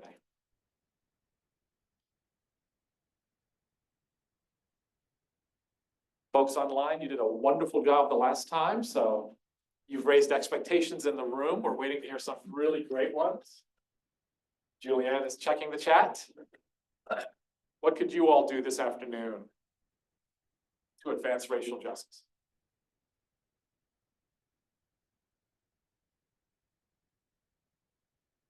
Are you getting some online? Not yet. Okay, online people. A minute before. Okay. This is certainly harder for sure. All right, who will start us off in the room? Please, and I can't read your name from here, so tell us who you are. I'm Michaela. I am thinking about the acknowledging truths. And I think that oftentimes it's hard to know like where to put our voice if we have things to say, truths to recognize. So I am committing myself to writing an article that I've been planning to write about the neurobiology of implicit bias and where it comes from in all of us and why it's not a personal failing, but it's our moral responsibility to deal with it and to recognize it. So I'm gonna actually do it. Love it. And you put it out there. Yes. Can you do me one more favor? Who is a anti-racism buddy who you might tell this to? And tell them, I'm gonna write this thing and I want you to ask me in a week, have I started it? Who could that be? That's a good question. I think I will go with one of my closest friends at home who is already kind of a buddy. Her name's Hannah, so she'll help me out. Excellent. All right, love that, love that. And please please share it with all of us when you do that. I shall, I gotta figure out where we're gonna put it, but we're gonna work on it. Well, if I can be helpful in thinking about Yeah. publishing, let me know. I will definitely. That'd be great. Who else has one? All right, thanks, Joanna. Pat Green, promote healing with clients by using trauma-informed care. And then Rachel Satak, this isn't per se this afternoon, but I can begin my agenda this afternoon for an upcoming meeting where I'm facilitating a conversation / support group with a group of managers. I expect this to be an opportunity to promote racial justice in the agency in some way. I'll start my agenda with this tonight. Excellent. She's gonna apply it to an agenda. Great places to pull out your guide when you're putting together a meeting. Thinking these things through really quickly. What might I do? What could I do differently? It's a great way to think about it. Thank you. I'm similar to your agenda, so I manage a team of 5 and as a white supervisor and all black team, so there was definitely dynamics of managing that. I mean, we'll move it, I mean, I say last week, we cut someone off, because again, thinking about all these different things, the 5 million different things, each staff member and then the team itself. And I've been thinking about ways to like acknowledge that in the next meeting. It's like the thing to start my agenda, after my agenda this afternoon anyway, so acknowledging this, and then creating space for this. Perfect. This seems tailor-made for you. Yeah. Everyone else can leave. This was just for Dylan. That's great. That's really great. Any more online? Yes, we have Heather Brissett, continue to promote and support policies that address inequity. And Terry Leslie, I will acknowledge my trauma and conceptualize it outside of anger. I will use self-affirmation and identify a safe person, anti-racist buddy, to de-escalate when needed. Wow. Wow. Beautiful. Thank you. One more in the room, please. Yes. We work as well as our colleague Lizzie, who joined us this past year at a refugee resettlement organization here in town. And I think one of the things that is really hard for me, not speaking for any of the team, is that a lot of our colleagues are newcomers and refugees themselves who have been through some of the most horrible atrocities that we can, conceive. And I think it is just very hard and it gets very uncomfortable. Look, I start crying when you talk about it, to hear some of the stories, because we never want to ask, we never push, we never inquire, because it doesn't feel appropriate in any way to ask what someone went through. But when folks share, it is really overwhelming to hear. And I just appreciate the opportunity to now think about how we can definitely just take time to acknowledge and not just how does this passing conversation or how it's related to a client.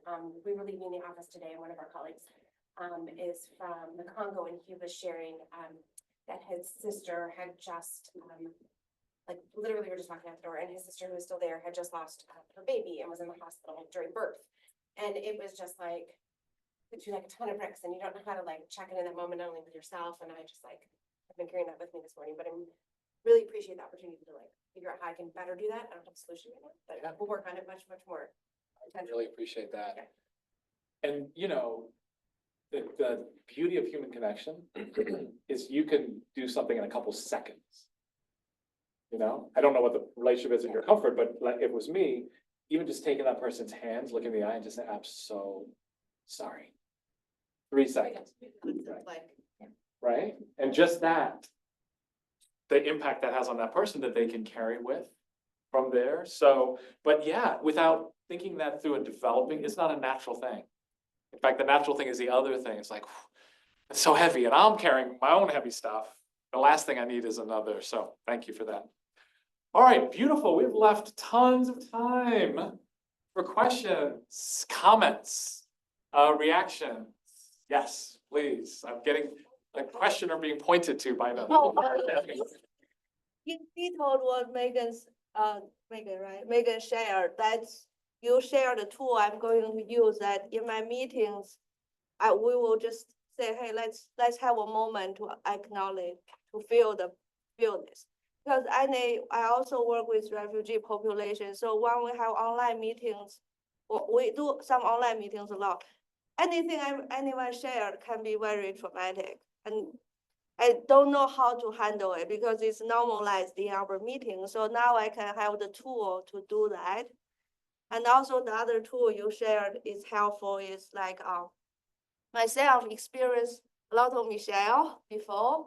So I realized today that how doing avoidance, like I don't like to go meetings, I don't have a say. I'm in control of my own small group. I have I have the voice. But at the same time, I'm trying to make sure everyone's voice be heard. But sometimes I'm so aware of time and this or that. So now Monday, when we have the meeting, I will define, hey, you can be the people to make sure everyone get heard. So I'll divide the role instead of me doing that. So thank you so much. It's so relevant, and I got more than 2 things I want to do. All right. But I already shared with people who took your class before and tell them about this thing. So, and I will also suggest my organization to invite you for our staff meeting to talk about this. Okay, sounds So good. Three action plans already. 3 action plans, Thank and that's only within a few minutes. I think we're gonna have in an hour. That is awesome. Thank you. for Thank sharing. you. Thank you.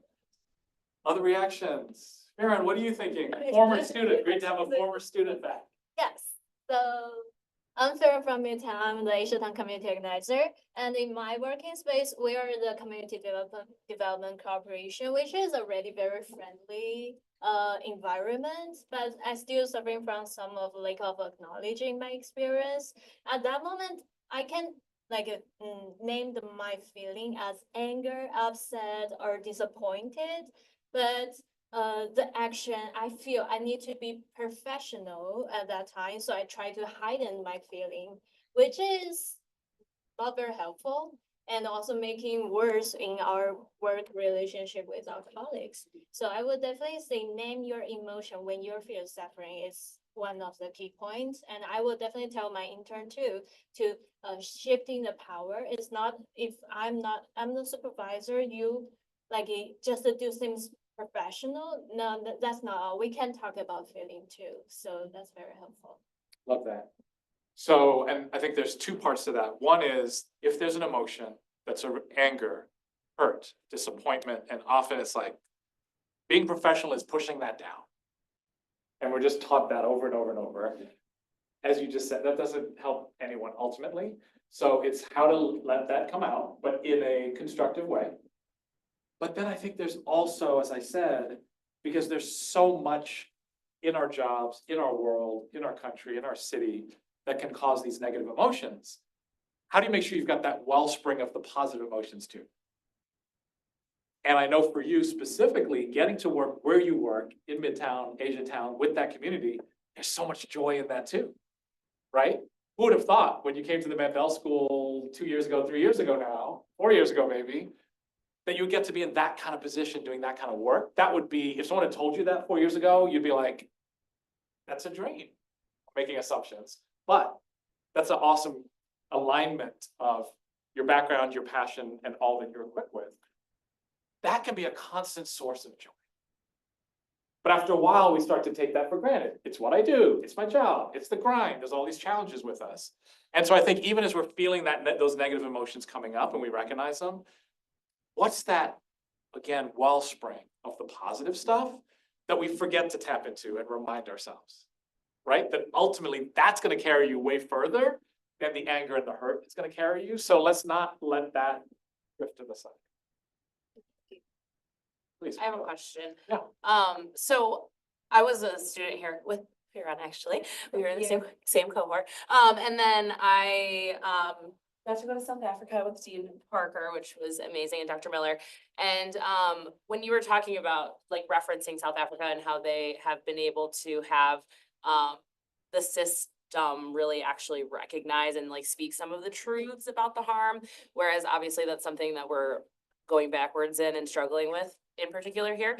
So I love this idea of like the everyday actions that we can take. And I'm curious from your perspective, like as we sort of accumulate these everyday actions, what are the avenues to start to kind of like have that seep into a more systemic, change? Obviously at kind of, thinking about social work at every level, like we start at the individual and the community level, but then how do we like in this moment, like use these everyday actions to kind of build us toward a more systemic acknowledgement of what's actually happened and is going on. Such an awesome question.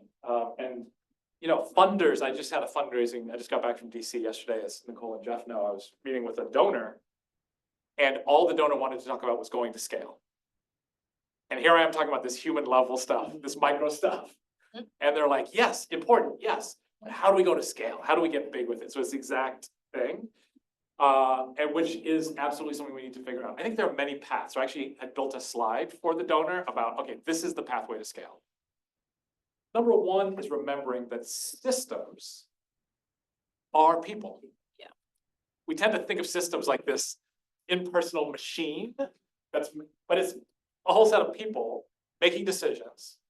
And policies are ultimately made by people, created by people, voted on by people. So it's all about people. So this work that we're doing about people shifting mindsets, behaviors, could go to that system level. You could be the system decision maker.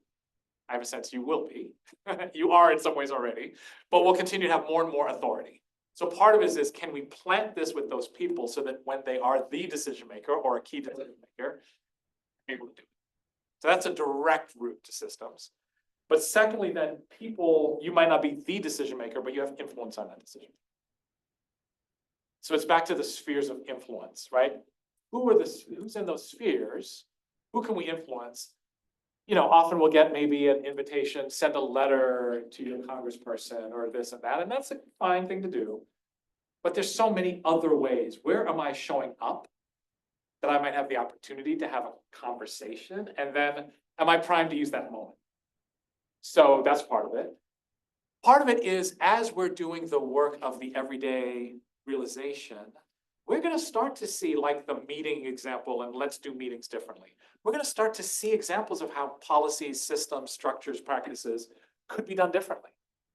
And so not letting it just be like an individual thing where I'm doing these micro actions.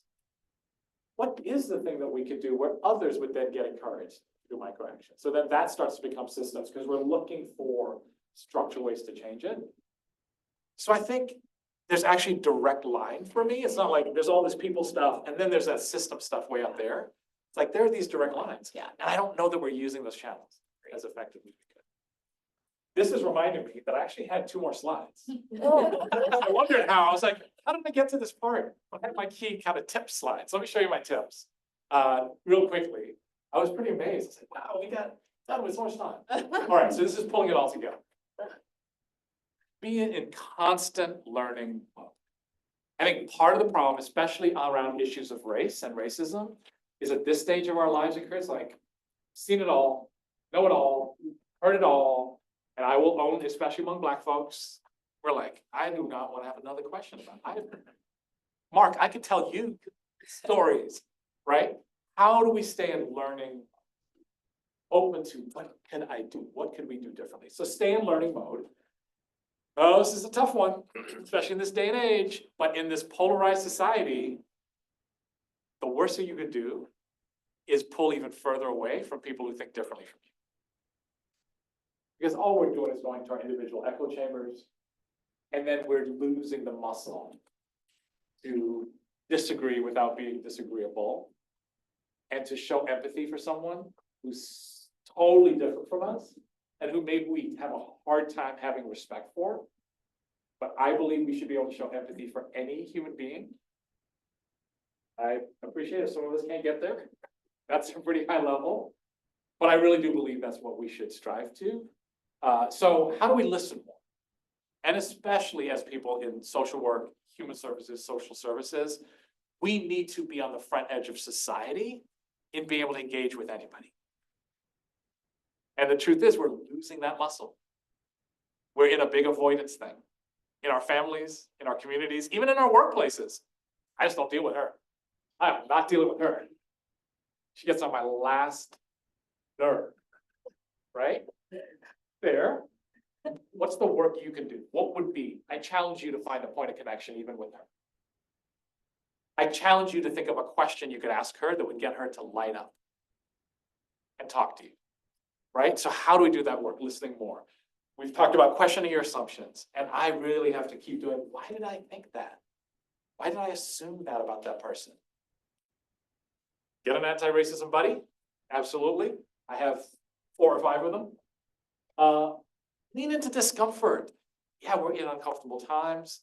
Yes, these moments are uncomfortable, but see those uncomfortable moments, especially now with this awareness, as a chance to do something.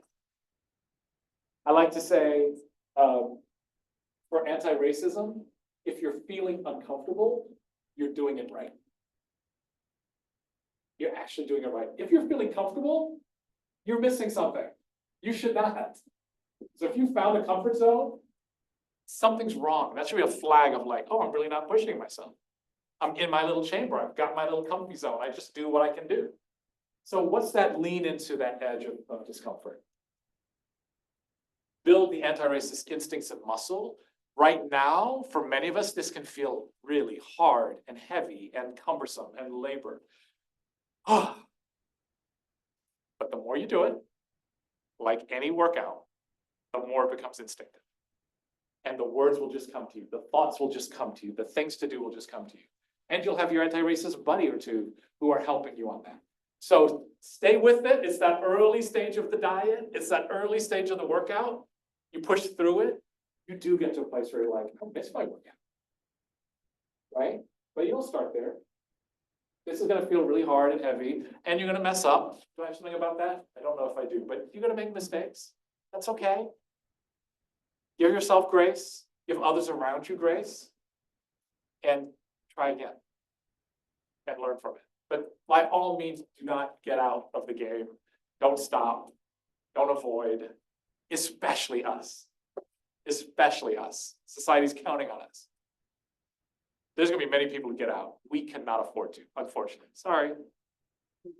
But we can. Practice these little things.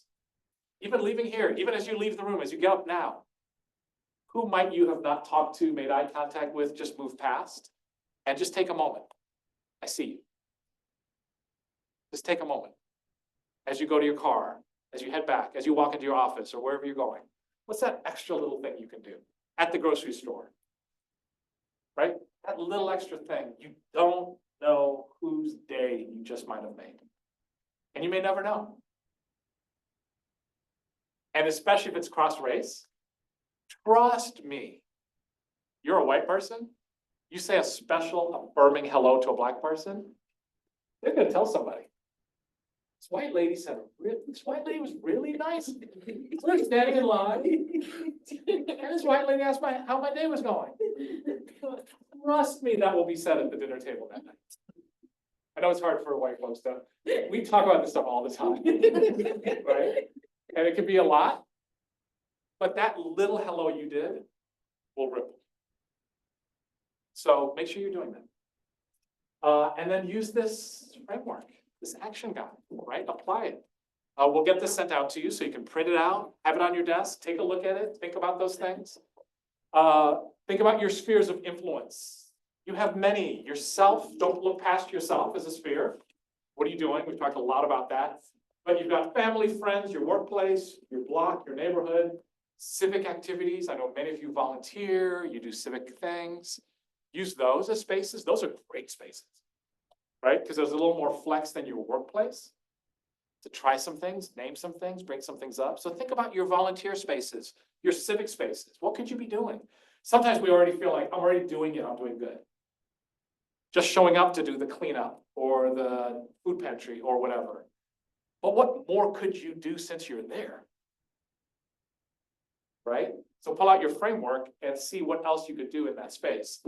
And then your city, right?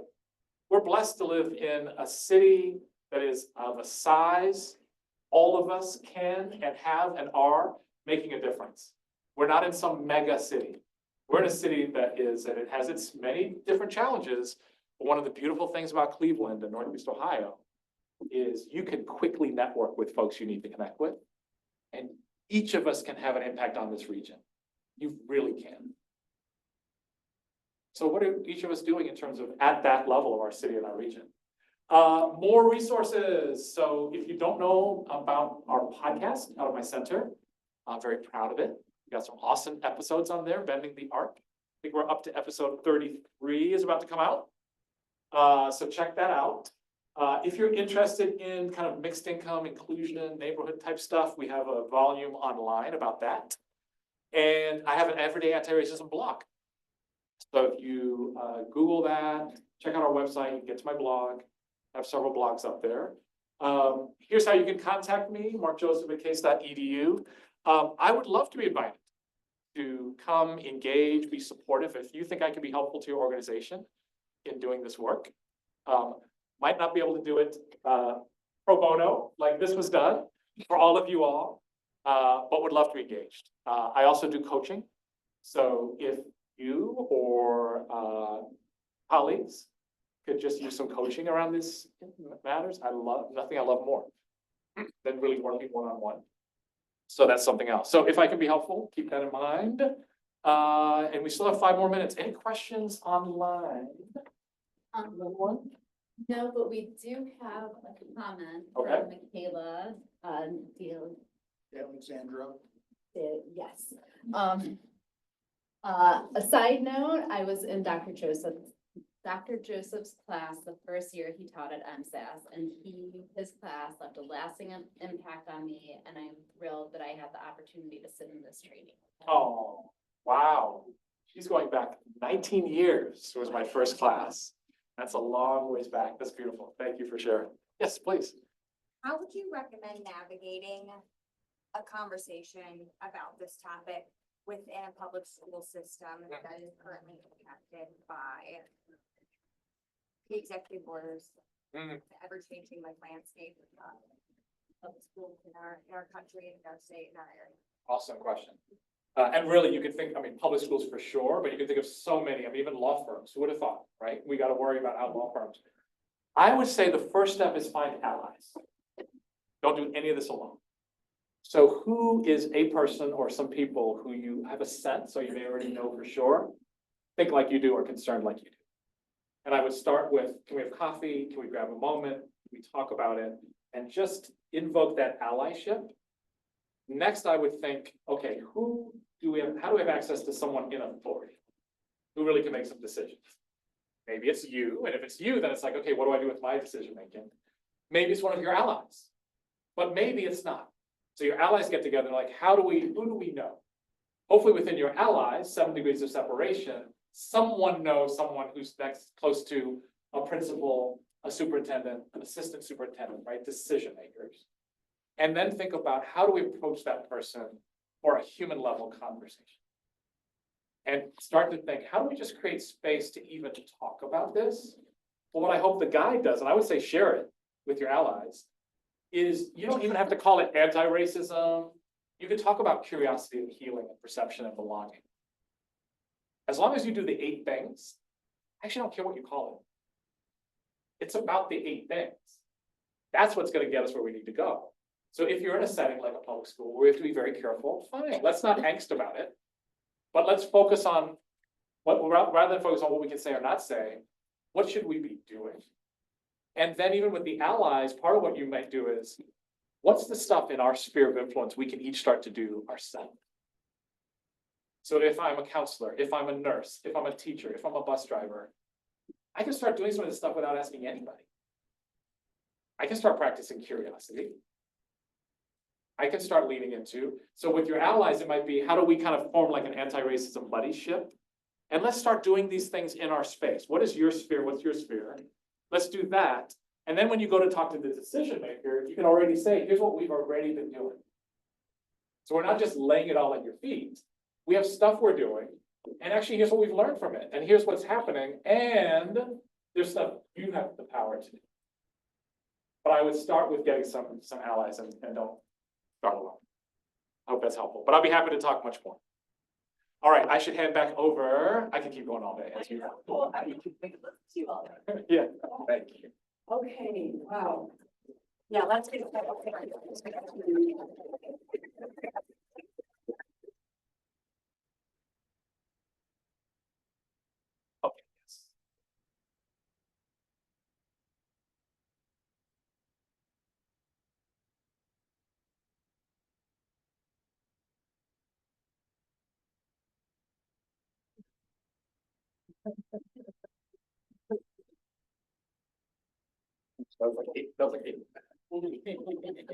Wow, lots to think about here, right? What did I tell you that, Dr. Joseph really does, leave a lasting impact on you, right? Thinking about things like, entering conversations with curiosity. Thinking about when you have students in supervision, right? How do you have these conversations? If a student is maybe on your board, if they're joining a board meeting, thinking about how to encourage them to have their voices heard in that space. Right? You all are with students at least 60 minutes a week. So use these tactics, use these strategies, promoting belonging with your students, thinking about these things and how they apply to your students in field education and in your classroom as well. So thank you, Dr. Joseph. Amazing, always amazing hearing you speak, and thank you so much for giving your time today. We appreciate you. Let's give him another round.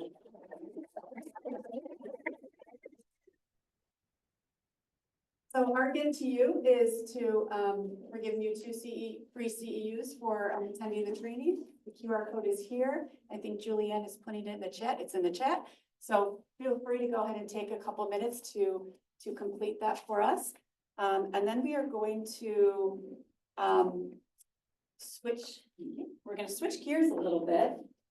You guys need just a couple minutes before we start our award ceremony. No? Okay, we'll jump right in then. Okay, so we are going to be honoring 4 different recipients right now.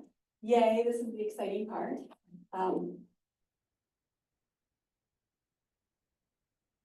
There we go. Please. That keeps me on task. We have the John A. Yankee Outstanding Teacher Award for part-time teaching, the John A. Yankee Outstanding Teacher of the Year for the M&O program, Outstanding Practicum Organization, and our Outstanding Field Instructor. Now, we honor all of you every day, and the work that you do is so important. I mean, we could not have any of these programs without you. Our students learn so much from you, and they come back and they talk about it in the classroom, and they come back and they talk about it to their field faculty advisors, and you all are doing such an incredible job, and we thank you so very much for the work that you do. Dr. Scott Wilkes is actually sitting in a panel in Oregon right now, so he is unable to be here for his part of the Outstanding Adjunct Instructor Awards. So I'd like to welcome Associate Director for Field Education, Jeff Echek, to the lectern to honor our adjunct instructors. Thank you, Ms. Parker. As Dean Parker mentioned, Dean Wilkes couldn't be here, but he sends regards. We just wanted to briefly introduce the academic affairs team. So in addition to Dean Wilkes, many of you adjuncts have probably worked closely with Gina Canada. She keeps everybody in line and is the real muscle behind the scenes.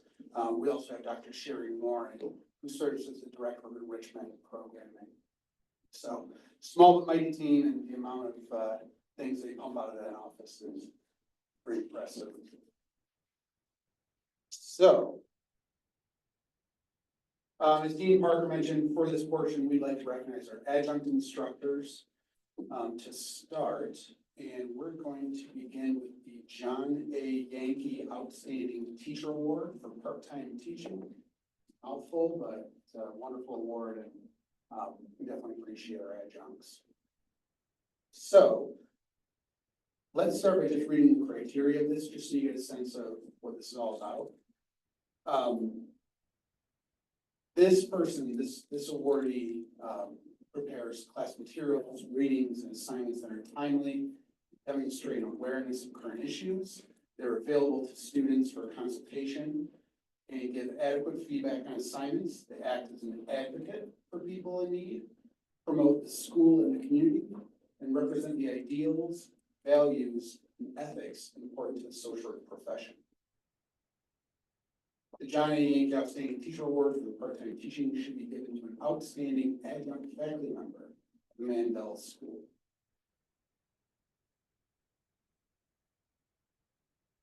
The first award goes to an adjunct instructor in the MSW program.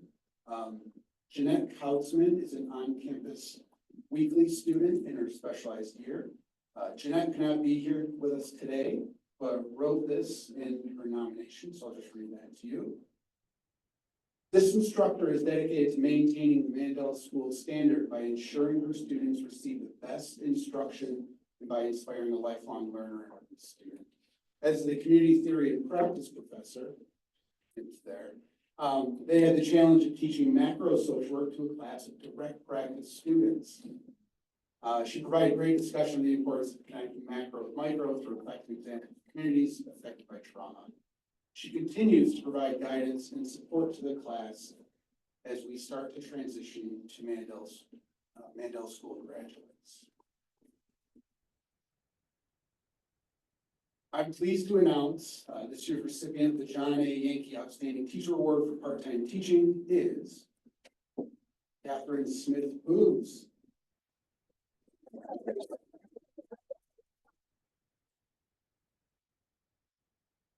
Catherine is a 2015 Mandel School alumnus. She's been teaching with Mandel School as an adjunct instructor since 2022. She teaches primarily in the area of community practice and has taught a variety of generalist courses in the master's program and teaches in the undergraduate program. Catherine has also been very active serving on the admissions student experience committee. Catherine is the director of her own consulting firm, Catherine Booz Consulting LLC.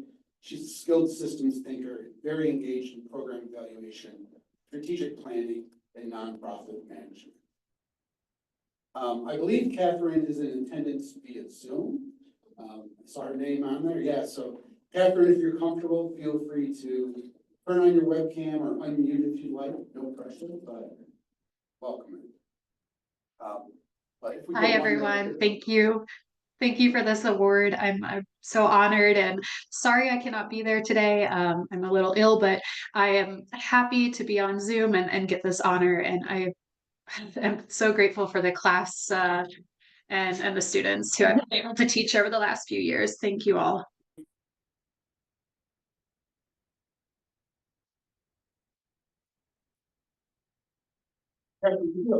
It will send it to you through the mail. So sounds like.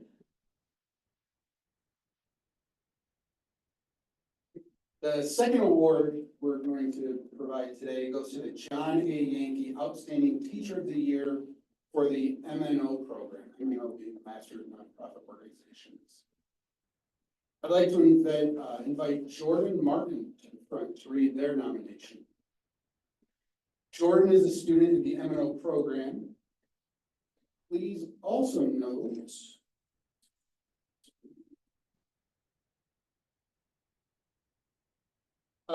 another student, Mary Gay, nominated the same instructor. So you can see both of their statements on the screen in front of you. But Mary, if you could, I'm sorry, not Mary, Jordan, other person, Jordan, feel free to read yours. This instructor's insight into the legislative and political process made her course one of the most profound of my academic career at CWRU. She was able to clearly explain the political process and tie the course learning outcomes to current, relevant examples in our democracy. The information she taught about how to advocate for the world we want to live in was punctuated by the 2024 presidential election, which heightened the impact and necessity of the course material. In addition to being an excellent educator, the instructor advocates for people in need through her role as the policy director for the ACLU of Ohio. CWRU is lucky to have her as a professor, and I implore you to recognize her for the impact she has on our community. The recipient of the John A. Yankee Outstanding Teacher of the Year for the MNO program is Jocelyn Rosnick. Jocelyn teaches SAS or SASS 512 Legislative and Political Process.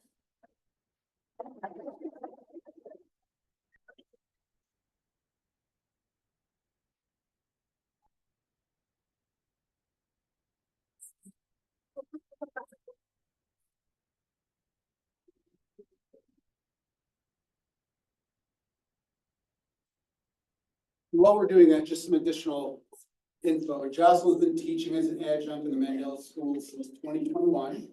She teaches legislative and political process. for M&O and dual degree students.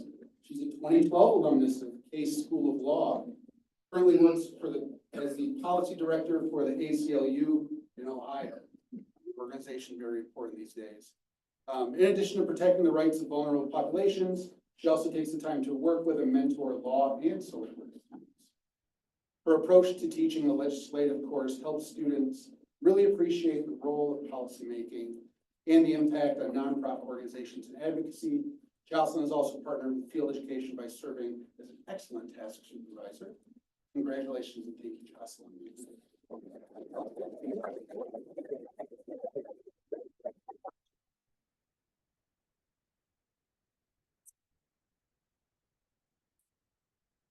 We'd also like to invite both of the John A. Yankee Instructor Award recipients, Catherine and Jocelyn, to attend graduation commencement on May 16th to receive further recognition from Dean Dexter Boyson.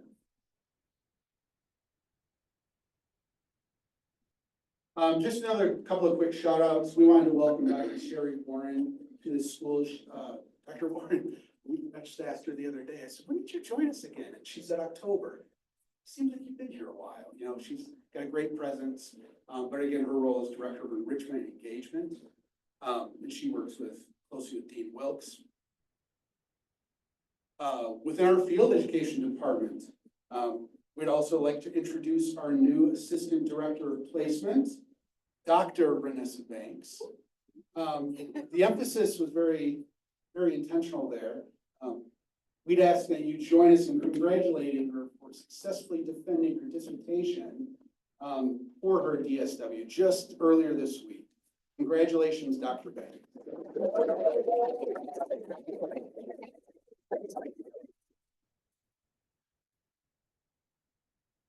I'll welcome Dean Parker up.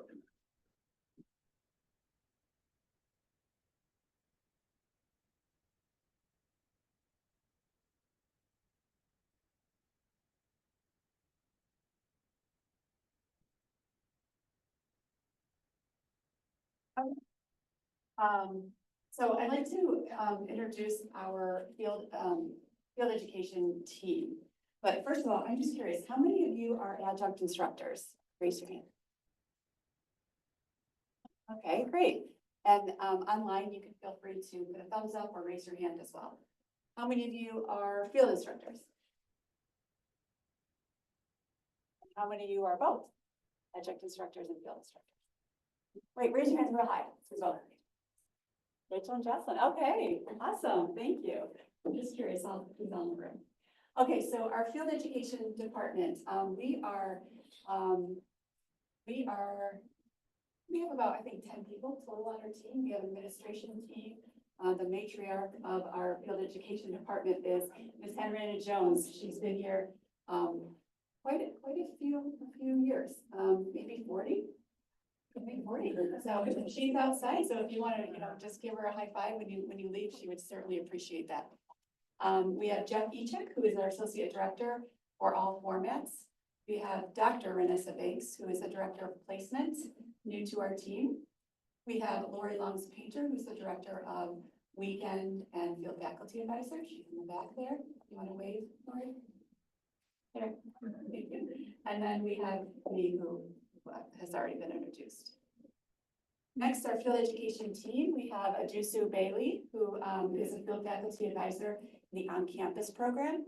We have Julianne Foster, who's a field faculty advisor in the on-campus weekend and weekly program. Julianne. We have Rob Lieberman, who's a field faculty advisor for the on-campus program. Rob's back here taking pictures. Rob. We have Lori again. We have Dr. Angela Whitten, who is a field faculty advisor in the online program. I think she's online. You want to just wave, Angie? And then we have Dr. Shinobia Webster, who is our field faculty advisor online. She's also online with us joining today. We have Susan Snyder, who is in Portland, and she's our online field faculty advisor as well. Okay. So our 2025 Outstanding Practicum Organization Award.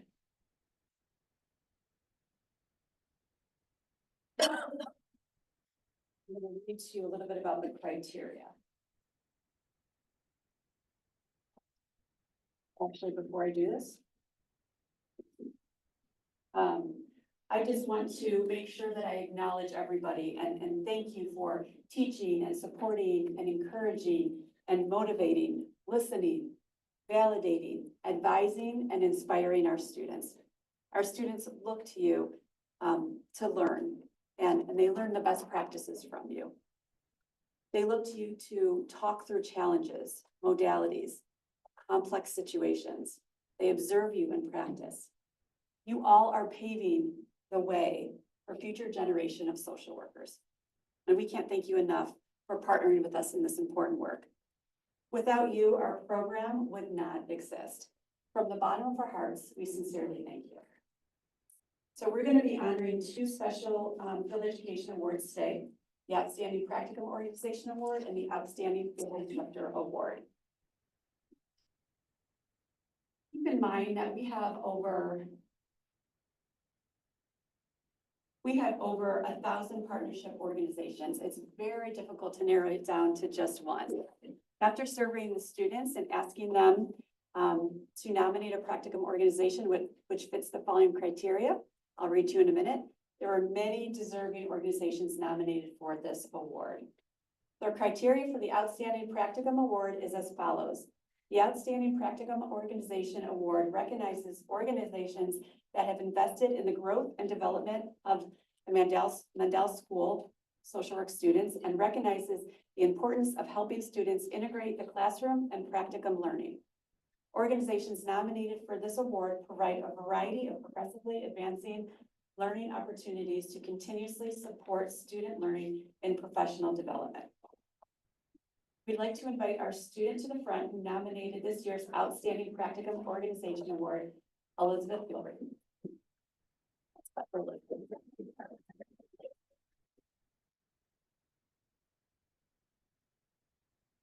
It's my pleasure to talk about the reason I nominated this organization. This is an organization that has invested into the lives of students. This organization is one of the most welcoming professional environments I've ever been in. They have given students an opportunity to gain both macro and micro social work experience. Leadership has led in a way that seeks to not only treat clients with dignity and respect, but also its employees and interns. Employees have welcomed social work students into their spaces. Social workers have welcomed questions and collaboration.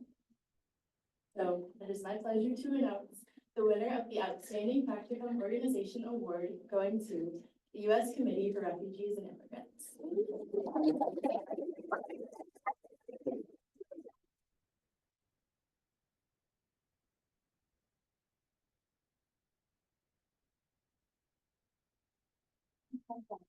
All of you, I think there's 4 of you here, maybe?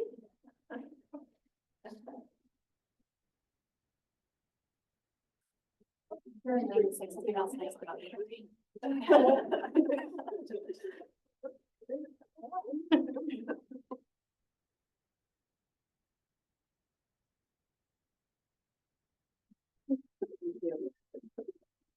This organization has invested into the lives of students.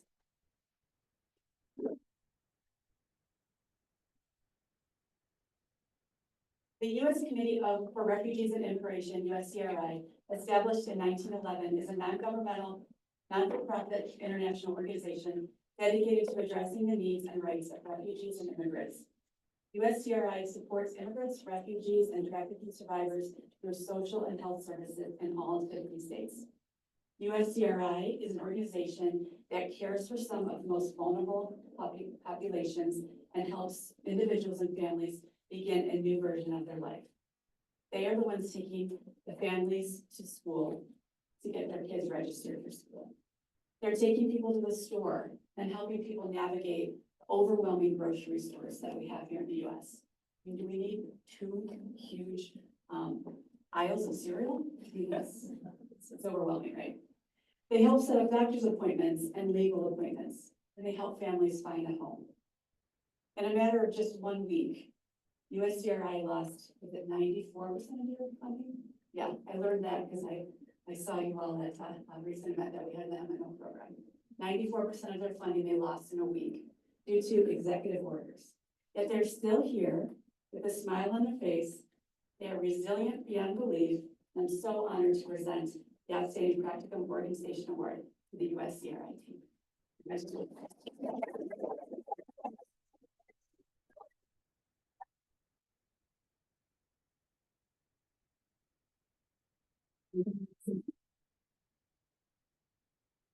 You should make me do it.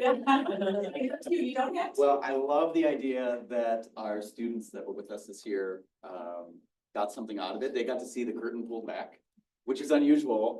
In a nonprofit, of course, you're always on your toes doing many things, but they really saw the full cycle and, saw how much we're at liberty of the willpower of the community and policy and funding and all that work while still doing it every day, which is a really, hard push for our team. They were really amazing. We're all a bunch better for having social workers embedded on our team and the partnership we have with Case. So thank you so much for the opportunity.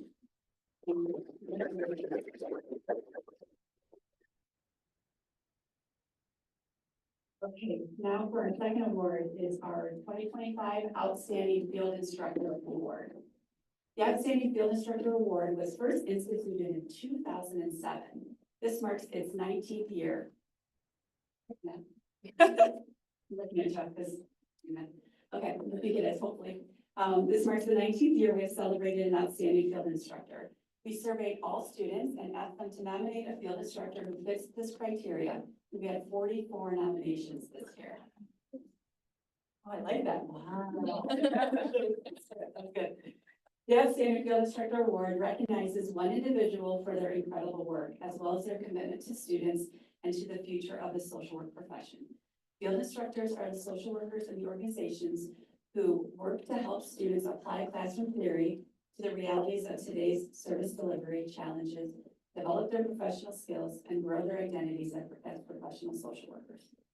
Out of over 250 active field instructors, one nominee was selected as the 2025 Outstanding Field Instructor. We'd like to welcome our student to the podium who nominated our finalists for the Outstanding Field Instructor of the Year Award. Sophia, would you please come down? Here you are, right on cue.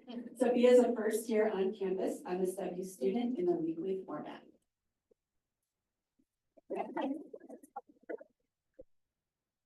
It's my pleasure to nominate the Outstanding Field Instructor Award. Here's why I nominated this person. This nominee is an outstanding practicum supervisor for many reasons. They have been a social worker for multiple decades and are still one of the most passionate social workers I've ever met. The nominee truly cares about not only their clients, but their coworkers and their students.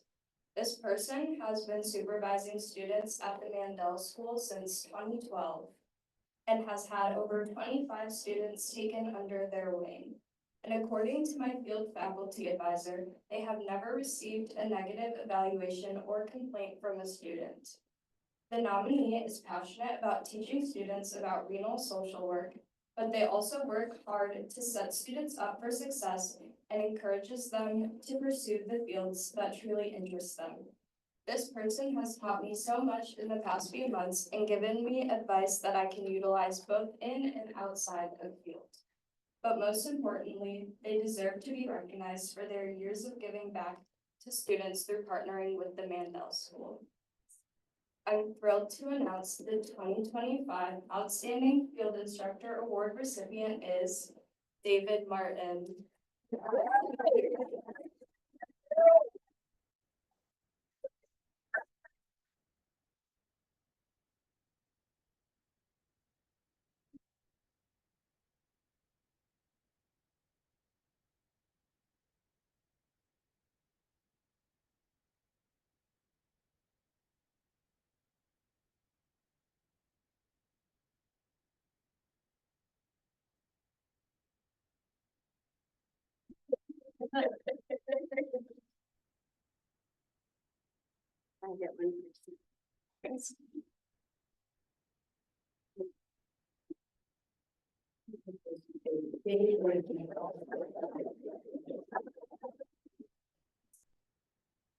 Dave has been a reliable and supportive field instructor for 12 years. He often takes last-minute students and placements and offering a steady presence as a student begins graduate school.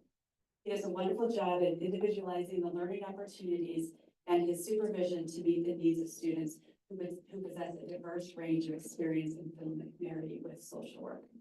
Dave's also been a consistent presence for field education trainings and and attendees of our Field First Friday events. Congratulations to Dave Martin, and thank you for everyone, all you do to support our students. Without you, none of this would be possible. We appreciate it.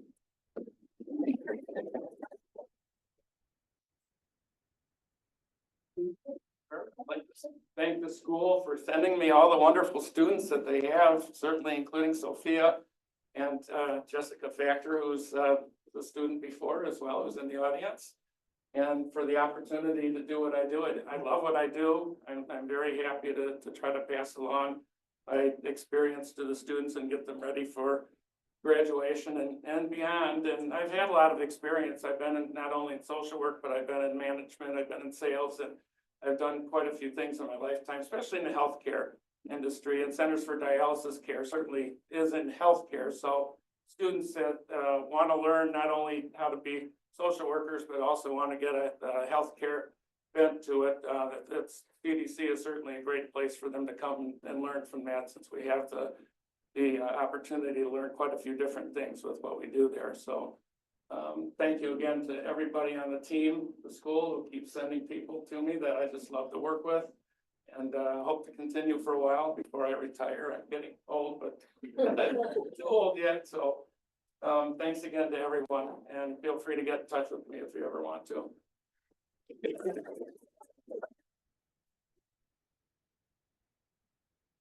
Dave, I purposely ignored you this morning because I thought that I would spill the beans. Oh. Ready to. Sorry about that. Okay.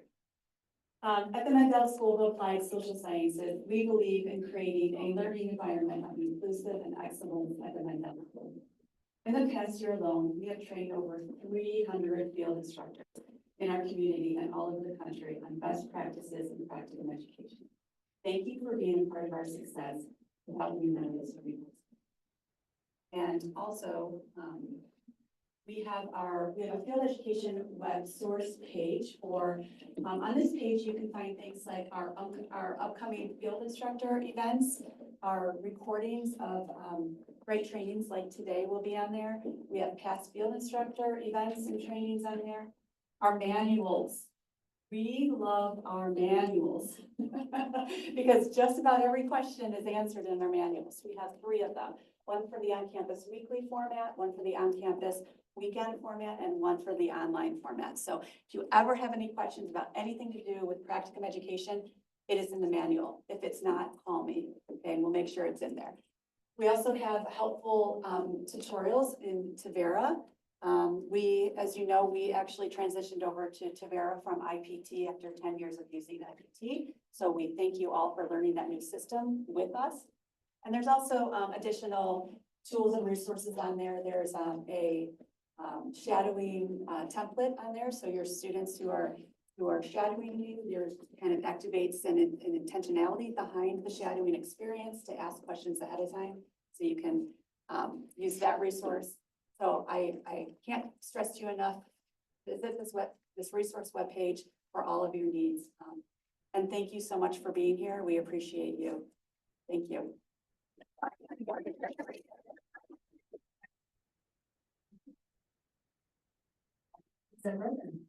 you. Okay, I'll make sure you. Absolutely.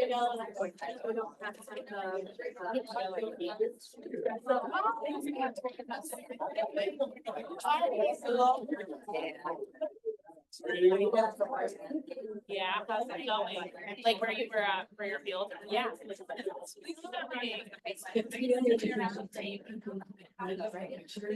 That'd be great. Okay, oh, yeah. I know, well, like in a couple of, it's like 2 weeks.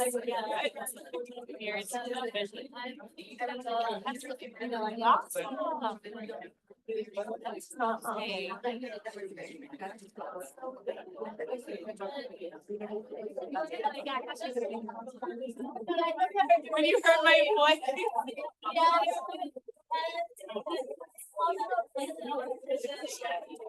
She just came yesterday. And she's coming to go here. It's so cool. I was telling her. Got it.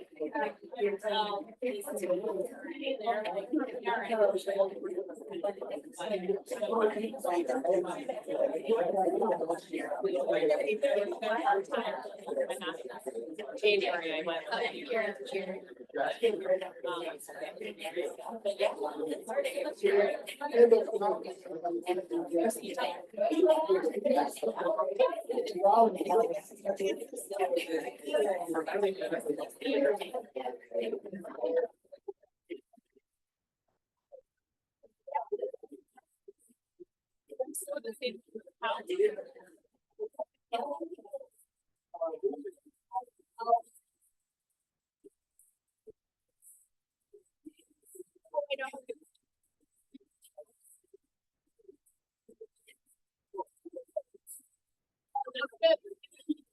I am not.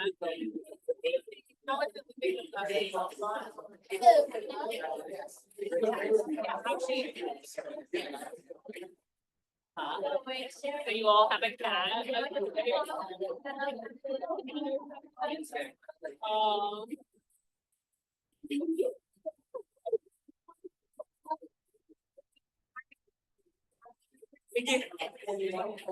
How is, what is that? Oh, she's still there too? Okay, cool. And then Anna, I'll have to talk to her. She was gonna take her when she before she.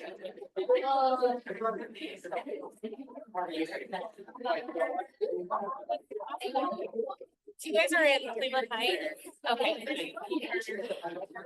You're welcome. Oh, nice.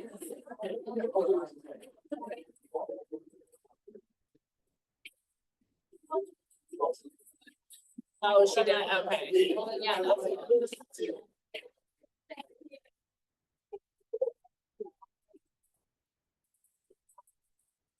Yeah.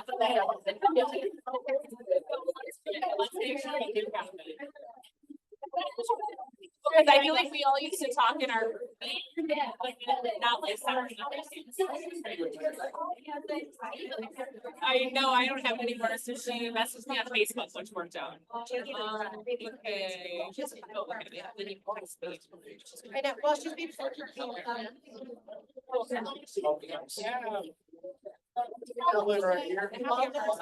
Yeah.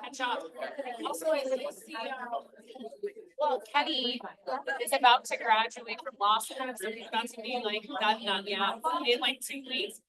So I know, so I just saw it the other day and we were like, we should go. If we all just. That's a very. Okay, like works. Yeah, I'm familiar. Like we don't all see each other, so that would be nice. Yeah, let's do it. Oh, yeah, yeah.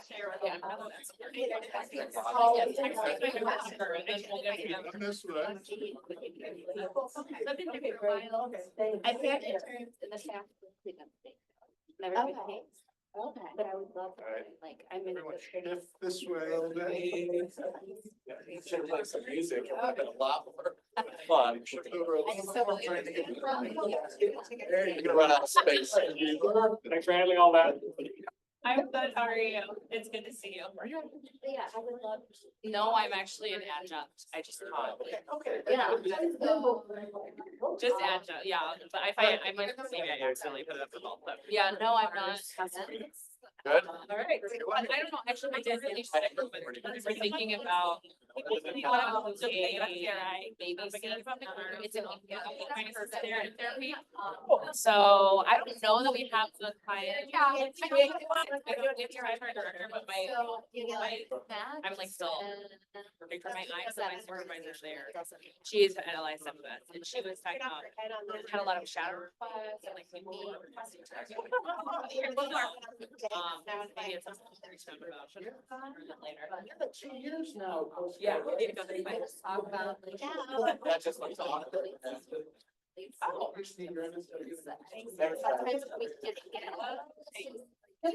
It's my work phone, I don't know. We have that because we have macro source, we have a license. Yeah. So, yeah, keep that in mind, like. Yeah. Ciao. I will. Because I think when I was in school, it would have been awesome if there was an option for equine assisted psychotherapy, because it's niche, but it's something I knew I wanted to do, so it would be cool for students to be able to experience that. So when I was in grad school, first seminar was different. I was in practice.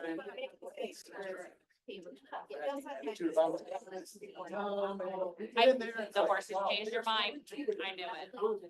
They're amazing. Yeah. I know, and I know some students who feel so far, and they do a lot of therapy for anything, do all like non-riding, connection-based therapy, so, yeah, it would be, so I'll definitely get in touch about that. So what are your jobs? Are you still at healthcare? I just went PRN, I was part-time for the last year and a half. I just got PRN in January, and I started here, so and I still work with the trauma center, so I do training as well. So, doing my legal day for thing. Yeah. 6, 8 burners still. Yeah, something like that. Thanks, that's great. Let's do about it. Oh, that's right. Oh, sorry. Safe travels. So I was gonna say. Thank you. So what's the amazing here? Yeah, no, I'm super excited. Finish the grant application. Training, something like so, definitely. Ability, social work practice.